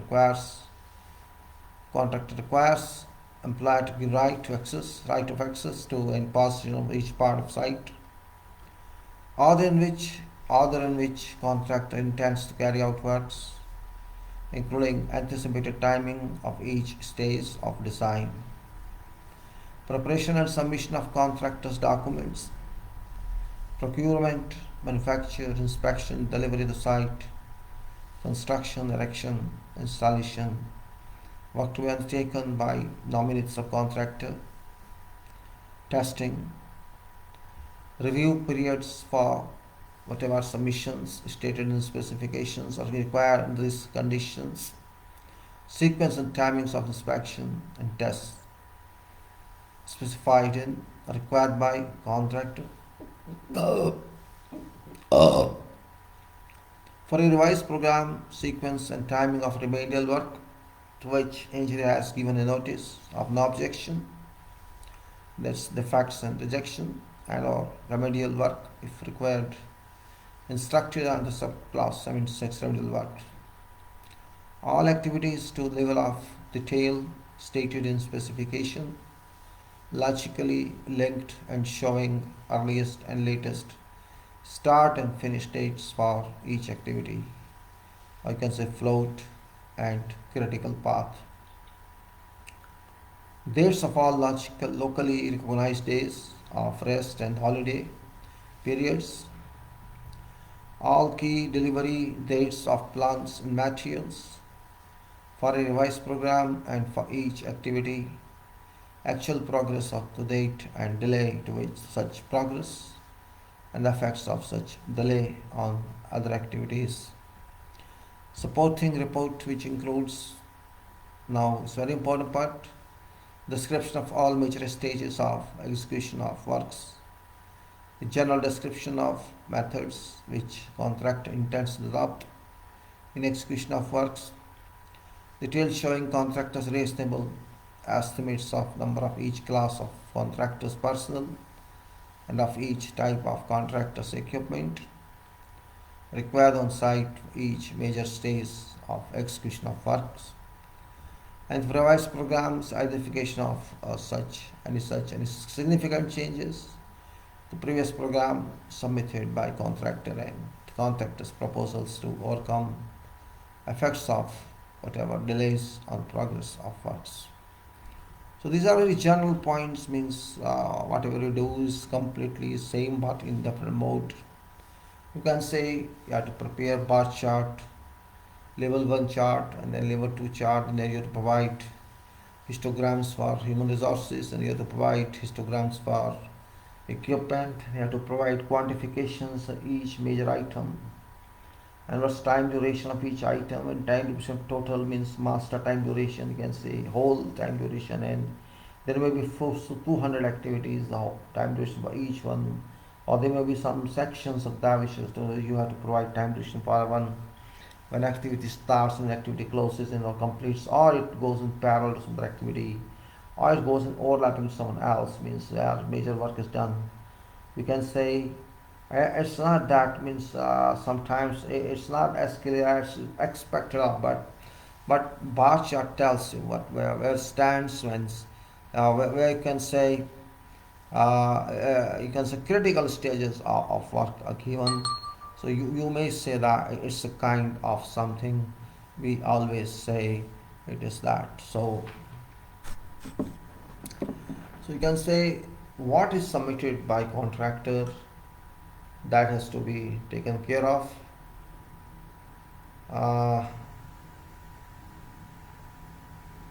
What is to be, you can say, engineer shall review initial program and each revised program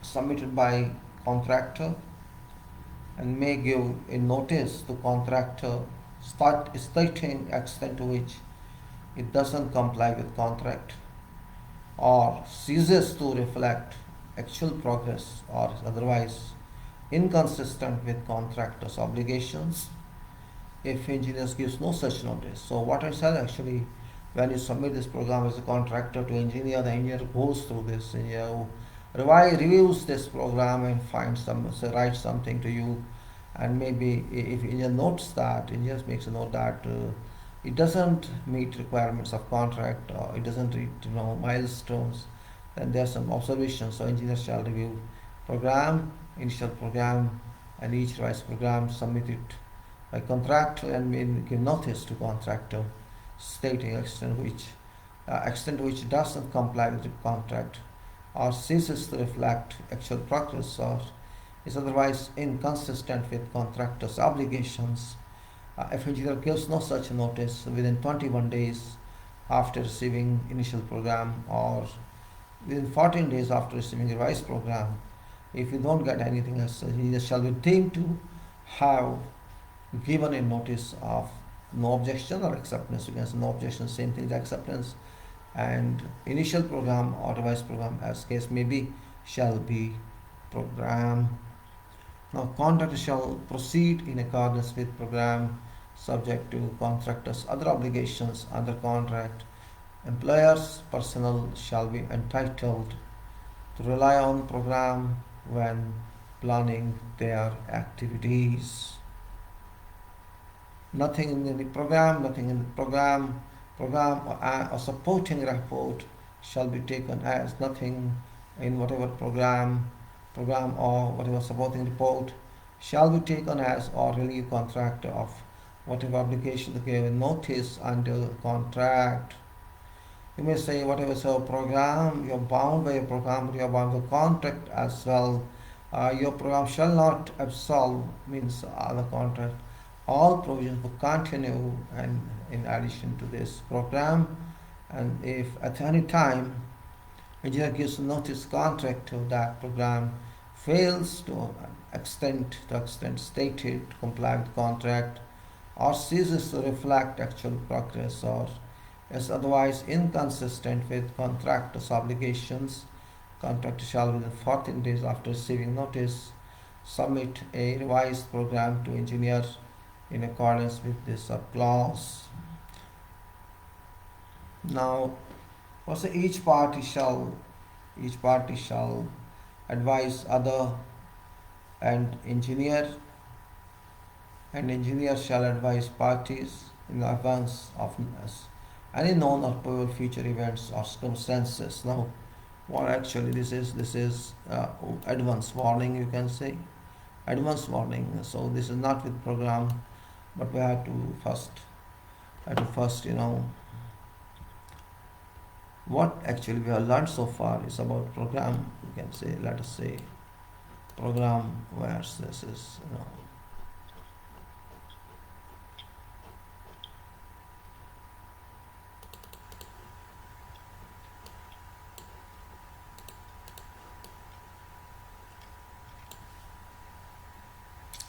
program.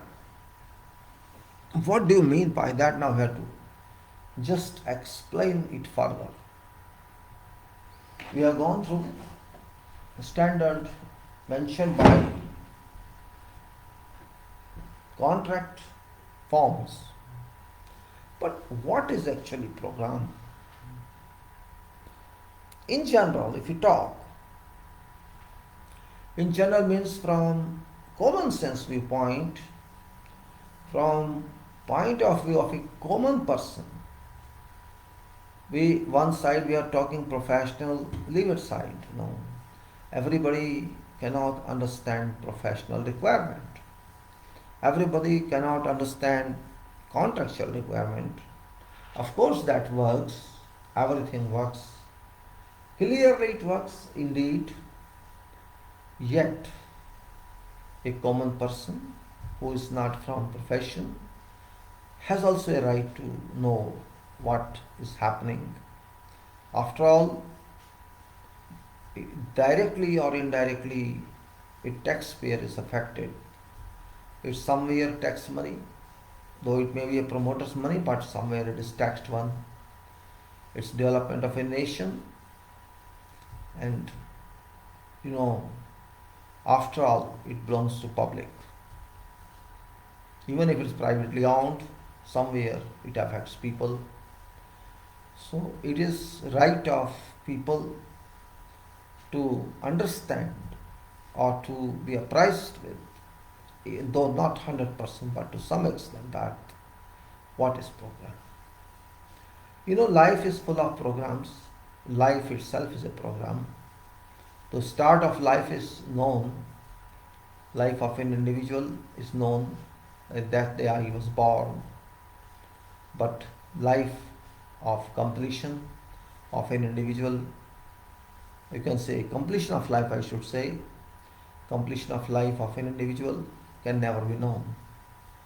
So that, because that's not in human hand. But materially speaking, when you do something in a life, when I have to start and end it, for example, program of schooling, you say I have to start standard 1 and reach standard 12 or 11 or 10, whatever. So that's the program.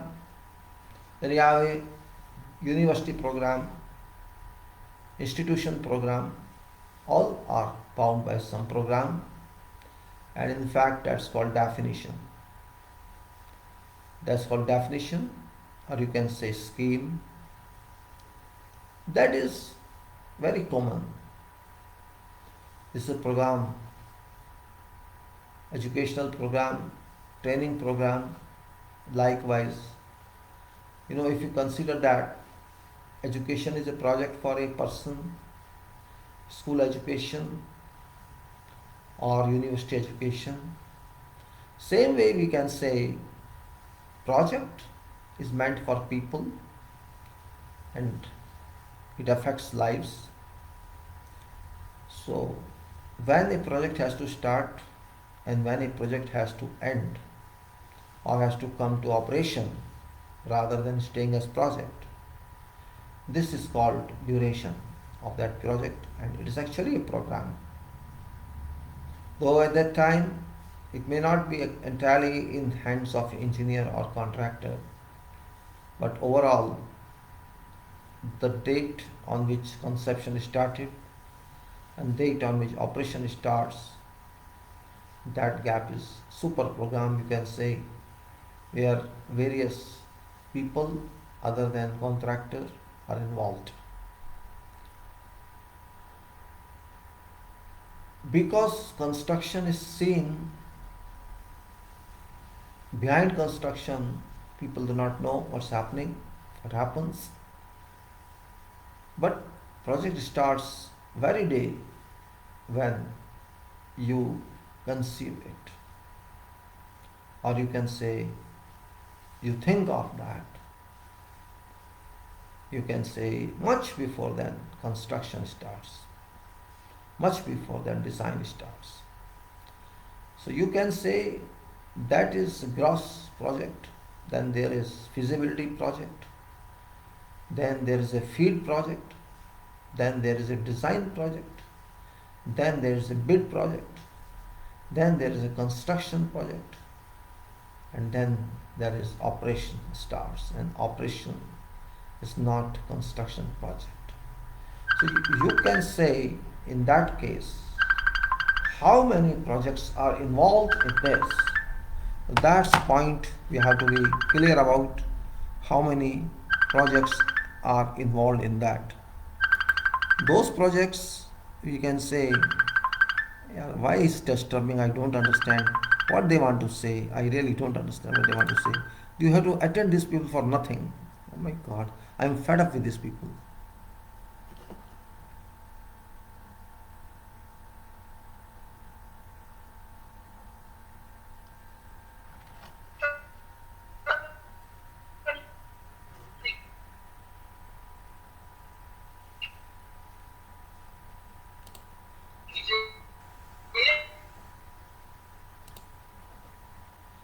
For nothing is, you cannot hear them, cannot read them. They call and disturb you, and they disturb video itself. Really, it's not. People do not have professional understanding how people are working, how they are doing. I was talking something very important and it disturbed me for nothing. Well, you can say when you start something and you say it's feasibility work, you can say that's a project. You can say feasibility project, and you can say it is a field project. Field project means you have to design about pre-design of project. You can say I'm working on field, or a team is working on field. So feasibility report takes time. It's a project. In that case, you may say field is also a project, and then design is a project. There are three projects itself, and then you may say when design is a project, then bidding itself, bidding preparation document. You have to prepare documentation of bidding. So this is a very big project. The fourth project is, and you can say then there is itself bidding decision, and after the award and construction. So if you sequence out this, you will find there are so many. Now construction is only one of 5 or 6. Though it's long duration, but it's only one of 5 or one of 6 projects. And then it comes to operation. And in construction itself, there are so many projects. So we say that it's not simply construction project I have to be serious about. It's program for everyone. It's program, you can say program for feasibility report, which is also unknown, and program for I said that feed project. We have to decide what way designs to be done, what's the requirement of design, what we think is better for them. And there's a program for detailed design, and then you can say program for Program for detailed design is very lengthy because it involves all designs, not only structural designs, it involves all discipline designs. Then, of course, bidding documentation, which is of course very lengthy process, particularly lump sum projects, fixed price project, and then you can say construction. So you may say 80% of work could be behind scenes, which a common person does not know. And even contractors, contract doesn't know what happened in past, and many times supervising engineers or engineers, we call engineers in contract, they may not be knowing what happened in past, and there may be long history of years, and particularly for mega projects. When did this start? When soil investigation was done, means like that you can say it's also a kind of program though now. It means whatever you do in that time, feasibility report on design and detailing, because when it's a design and detailing and there's a feed report as well, and in between there is a soil investigation of that area. So all these programs must be there somewhere in record, probably. So unknown are these to everyone. But what we see by eyes is happening here, and we know some project is ongoing, some bridge is under construction. But a bridge had a history of programs. Same way, building is under construction. Building also has a history of program. A road has also a history of program. So it's a quite different. Means we have to share with each other. It's not simply in one way we can say we take a site and start construction. It's not possible. You have to go a long way and then only when you say, yes, this is total program actually.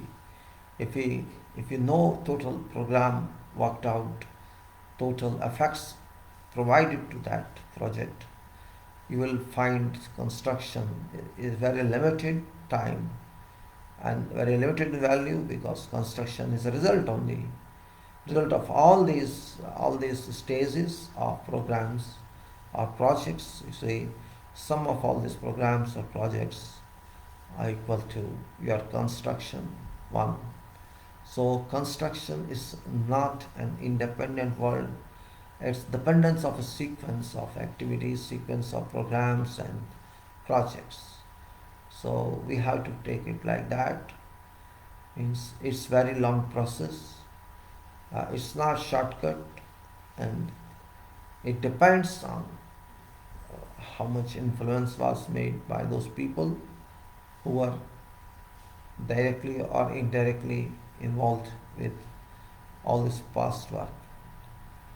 This is very important point we have to take into our consideration, and that's what I tried to explain to you about program. We cannot simply confine ourselves to construction program, but to understand construction program generation, you have to understand past programs, which are also part of project program, and without which your construction would not have been possible had these programs not been there. So it's very important point.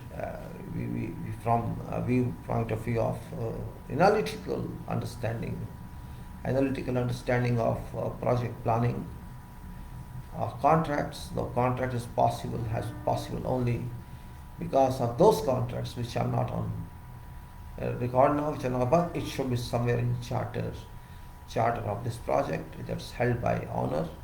And if it's not held by owner, it should be somewhere. Maybe in mind, mental preparation, if not in papers. But this time now, computer era, we should have all these at least somewhere in filing.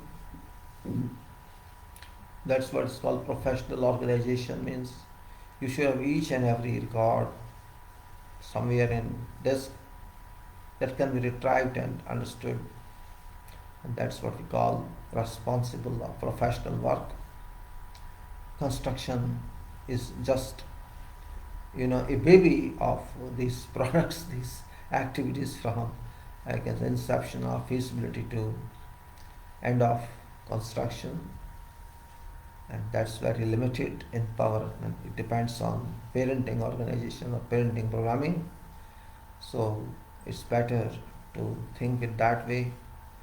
By analysis, understand, and then you can see where could we make mistake, where we have harmed ourselves, like this, construction, and this all I consider part of quality system, to be very frank. All these stages must be of quality, but it can be because these stages, like as I said, there's no involvement of human resources or equipment directly. Some equipment soil investigation could be there, but there's no question of non-adherence to quality. It must be adherent. Those people are well educated, high profile professionals, and you can't see that there can be lapse of quality in that, and all quality of those stages uh, constitute total quality system. Therefore, quality approach, quantity approach, time approach, you can say as between knowledge area parameters like cost, quality, time, risk considerations, and whatever other considerations, communications, correspondences, or you can say whatever we are considering this triangular cost, time, and quality. You support by anyone. This one, these apply there as well, because there's a question of quality and time and cost.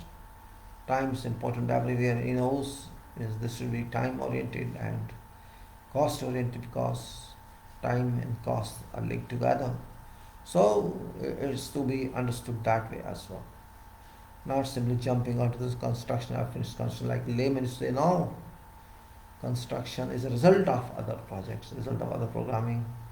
So you could call it pre-design to design and to post-design and then construction.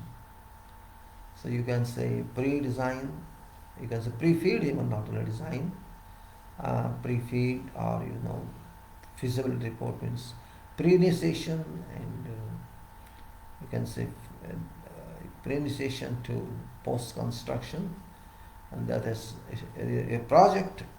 The project is many project out of project a product of many other projects of such high profile level which you come across, and that's very important point. That's what I want to discuss. And in addition, not only that, when it's a program, it may be CPM, it may be PERT, it may be bar chart, all are there, but general public, or you can say even professionals, prefer bar chart, Gantt chart, because it's sometimes easy to read, easy to construct, easy to interpret, and there may be many levels of that. Many levels means level 1 to level 5 generally I know. It's master line, end date, and other one. Then you can say level 2, in which individual details are shown, and then like you can say other details, others lengths, and you can say how human resources or detail of activities. You can say details of activities. They can be level 5, they level 3 and 4 as well. So it depends. Means not mandatory. I'll put labels. You have to give just like discussion that you have to provide this information. You have to provide that information. This and that. Actually, these all cover levels. Means how farther you can go, and as much as you can cover in these, you can be a better engineer. Where you understand how you interpreted them. Can get support of one time and other one time, because support is only that which comes from, I can say, intimacy of limit.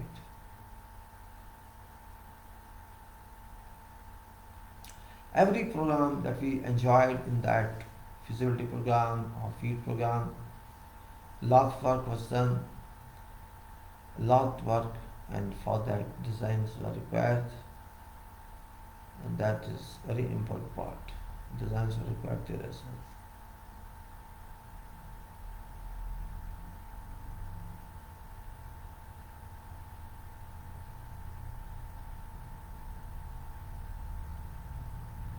Now, when we collaborate like that, various programs to this program, then we have a wide vista in this.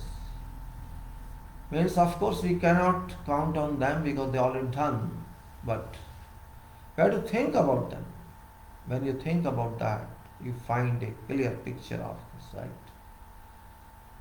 And how many hands changed over to coming to construction. That's important, and what level of information have been incorporated on those programs. For example, feed program, no labor on that, no machine on that, but theories on that, formulas on that. Similarly, feasibility report means what type of report, what type of surveys might be done, conduct on that.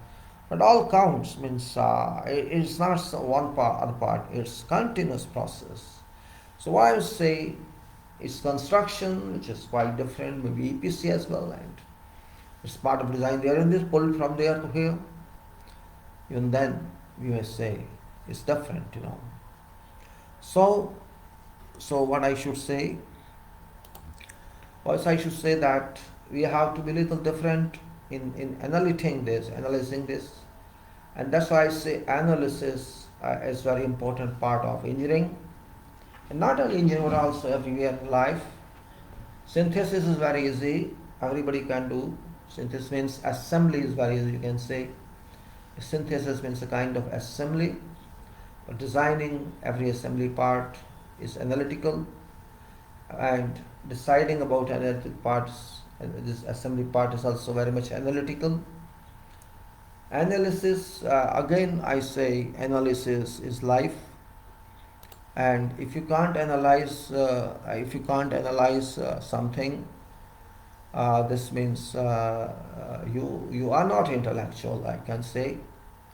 Analysis means a property, a characteristics property owned by a professional, whatever profession you are in. If you lack analysis, you cannot do anything. Because if you want to understand some problem, if you want to go into depth or root of problem, its only medium is analysis, its procedure, its root is analysis. Analysis cannot be done by everybody. It requires calculative mind. Analysis requires vision. Analysis requires assumptions and imagination as well. And because those assumptions should come true also, as we do in mathematics or some of the scientific subjects, assumptions, and therefore I can say that no problem can exist in life if we use philosophy of analysis. Analysis tells us, sometimes it gives information on its own what could happen there if you understand analysis. So, though analysis is not a part of contract, it's a part of intellect. If you want to design something, design structurally or otherwise, you cannot blindly go on anything. You must have something known and you must imagine something to be done. So something known to something to be done, travel, is actually part of design, part of contract even, you can say. Analysis of program, analysis of projects can be done only by professionals in the right way. If they are really professionals and they understand what's their job. It's not simply a subject. We cannot say theory of analysis or analysis of structures. No, we cannot say theory of structures. Every field has relations to analysis, though there will not be by name analysis, but explanations of problems, then understanding problems and finding solutions. All these are analysis.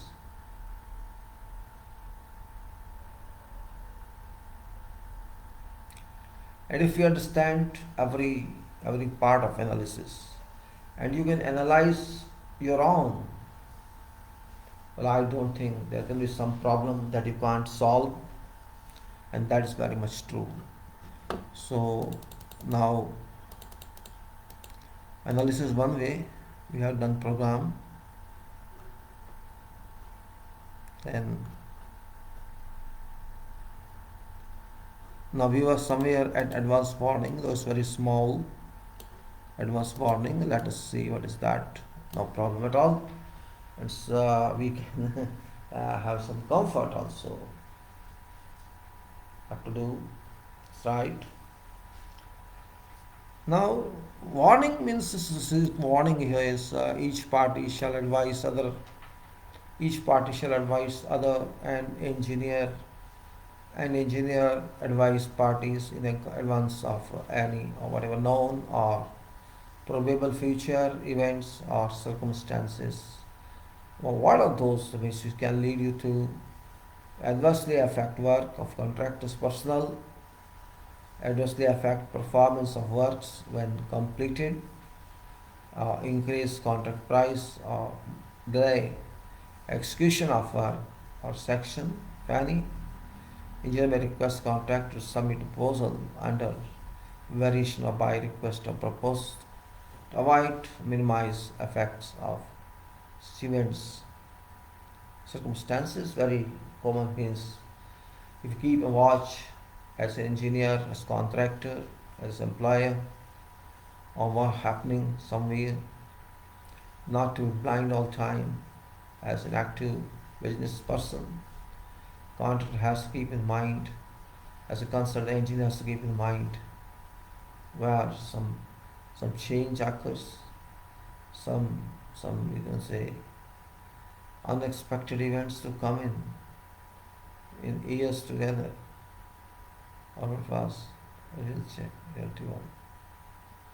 Those points, alerts, and these advance warnings can lead to waste of time, as well as another waste of time, you can say, means which can affect adversely our project, which can affect performance of work and impact price. So for that, it's a kind of risk, you can say, as we do risk, it's indirectly you can say it's a risk, a calculation of risks, and how to take preventive measures against those risks. It's simply that one. So now we'll go to something, extension of time. That is also very important word, extension of time.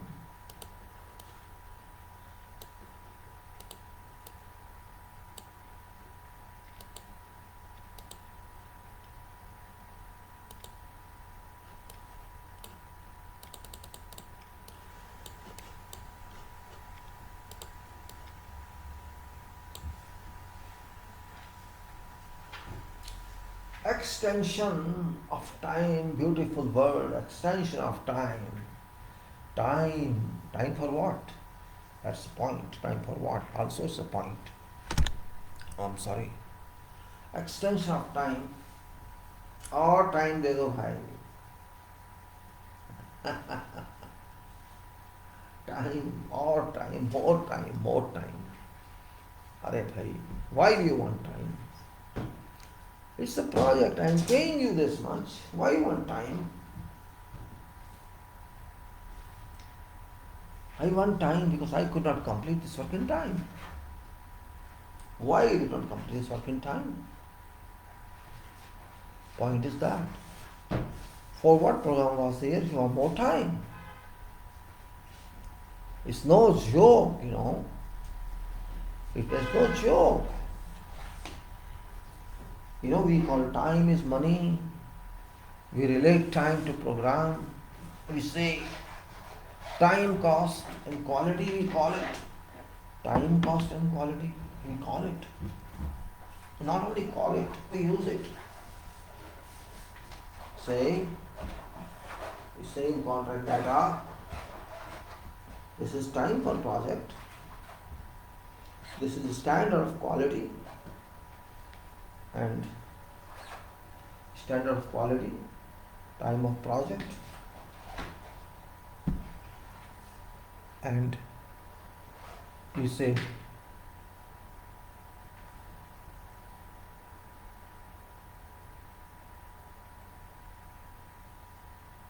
we call it cost, time, quality, and of course all are linked together, all are dependent together.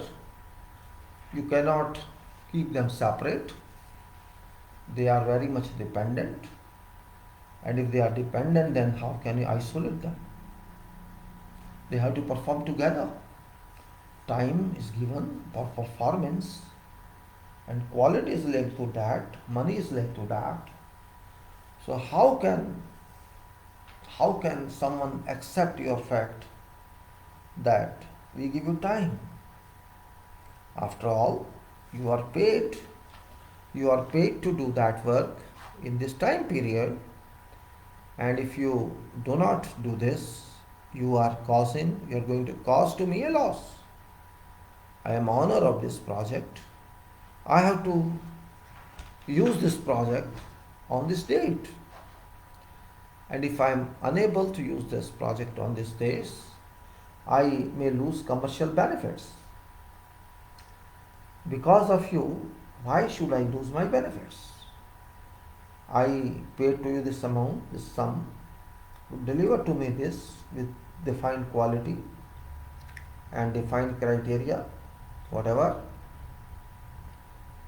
and this is time for that, for your accomplishment, and then my relation to you on this contract becomes over. Accept maintenance or accept agreed warranties. So why do you need time? My question is that. And I know you will explain, I need time for this, time for that. But why you did not complete this in time?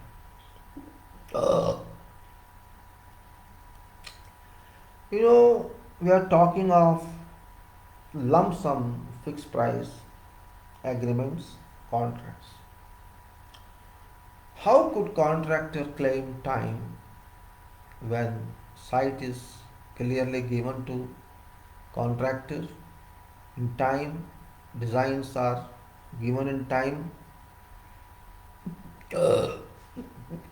and there's nothing that can claim or that can pressurize or that can create some force for extension of time? Yes, there should be extension only when we change design.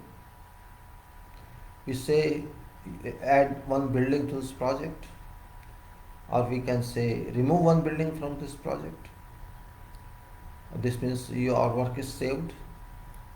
Or there should be something else, that there is a disturbance on project. I'm unable to pay to you in time due to various reasons. Or there can be some other reason.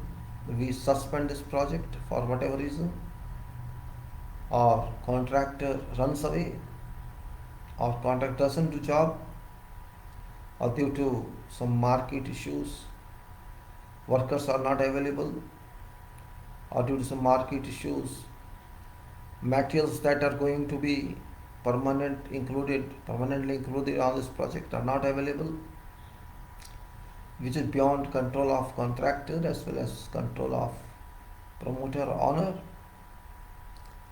Or like that, there's a breakout of war, or unknown events happen.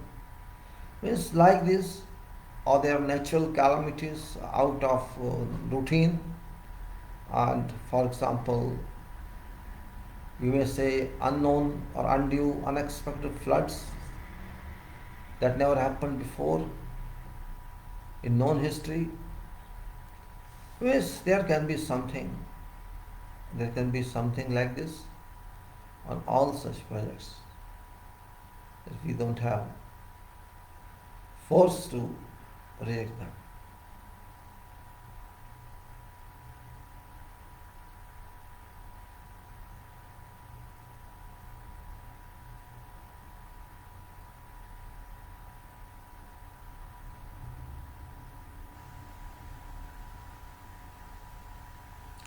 You have to keep all these factors in mind when you talk of extension. Extension cannot be free gift. It cannot be, freebie, because on contract data we define liquidated damages, LDs. That is an only recovery criteria in, you know a criteria against time waste. you know you did not comply with time, you had some deficiency in your acts, and you lose time. So I have as employer only one solution for minimum compensation, and that is liquidated damages. But liquidated damage is also not that easy, because I've seen cases that people don't prove what they are right or wrong, but go to court for purpose of seeing the court, so that demonstration will be over.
Okay, then is the extension of time for completion is very important part in our contracted system. It cannot be taken lightly, it's very important part, because LD depends on this, and you cannot allow LDs to lose if contract is inefficient. LDs per days are defined and maximum extent is taken to 10%. In general, can be more than that. Also, if agreed per day, generally is stopped at 10% of contract cost. It doesn't go more than that. Suppose there's a $10 billion and 10% is $1 billion. So it may be 1 billion, it may be half billion, depends on the parties. But there's no meaning in discussing this people, but people understand anything.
So when I say work is delayed, when we keep on notifying contractor your work is delayed, contractor takes easy.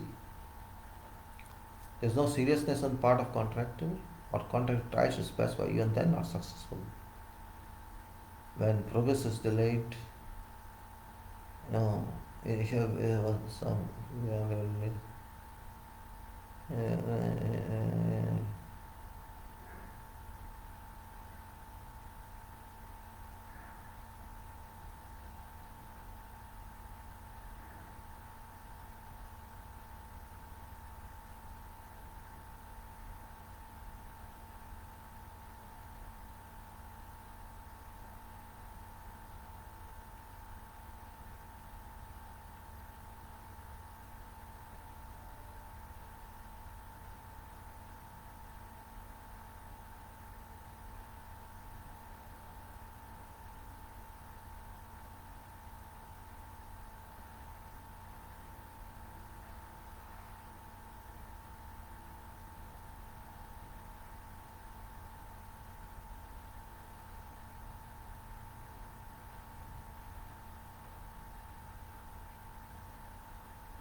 you give dates of each activity, start date and completion date of the activity, and say this is not done, we notify the contractor. You have delayed this, likewise we have to give all this and we have to see you have delayed this activity. What is your role to recover this? And if there's no way, we cannot accept blindly whatever contractor says. And if you think already is going to complete, we can issue, okay, we shall issue you 90%.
So when you say your work is delayed by say 10 days, 10%, 15% or 20% time you are lost.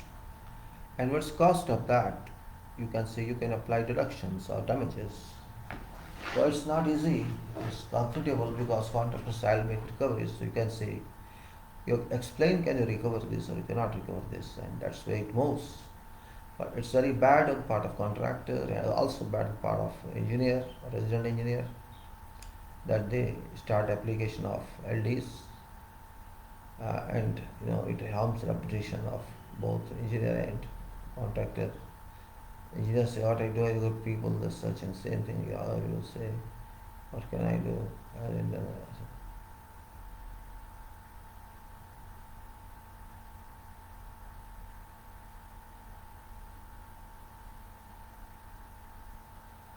it's very important part, and we have to go from various provisions on program to make sure that where we can apply, we have to think where to apply this, LDs benefit, though it's not benefit in fact, it's just forcing contractor to stay in line of program life or schedule, which is very important point in fact.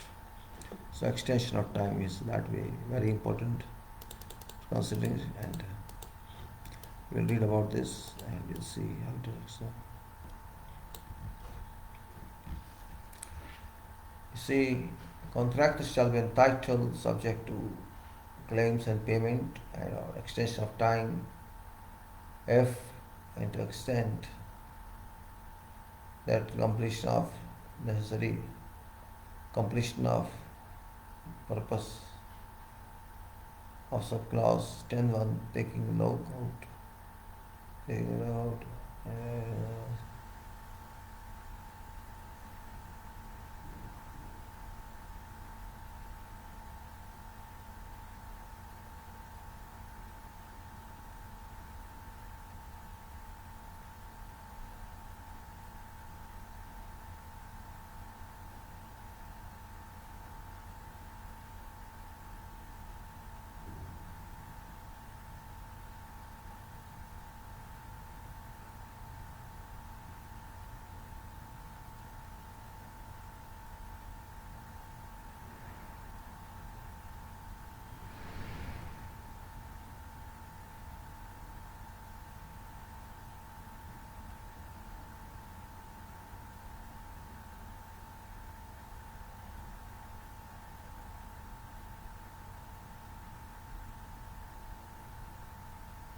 on.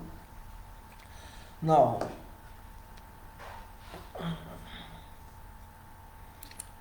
before moving on to further discussion, I shall talk of something here. Contract time can lead to disputes. Contract time leads to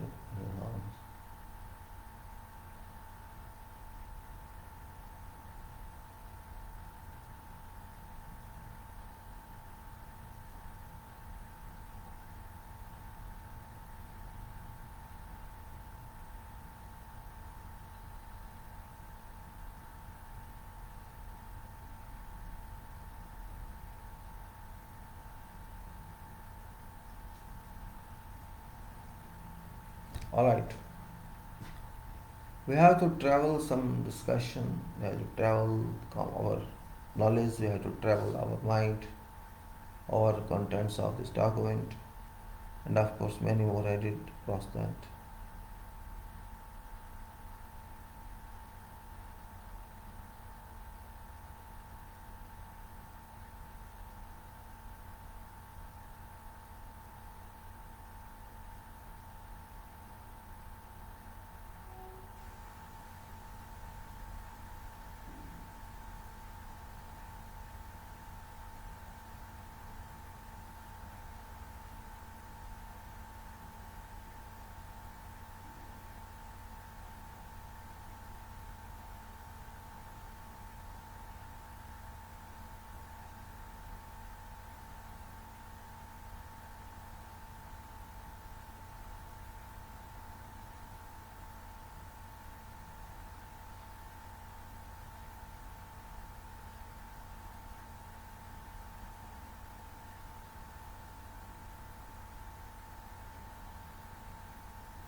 Hmm.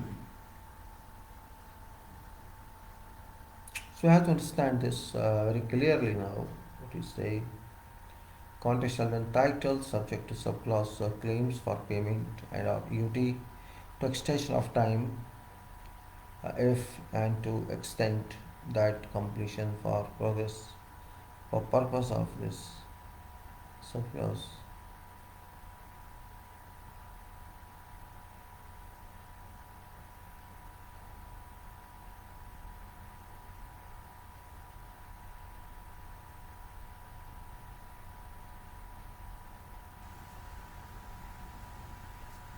We can say the consideration and the variation.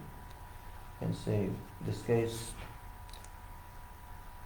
taking over and taking over works and sections as well be delayed by any following causes.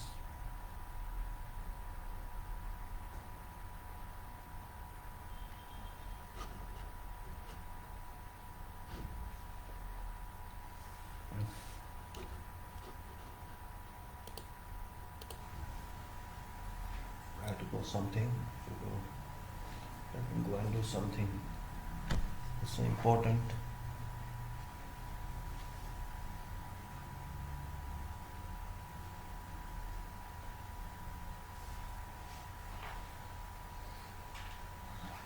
Hold on, please.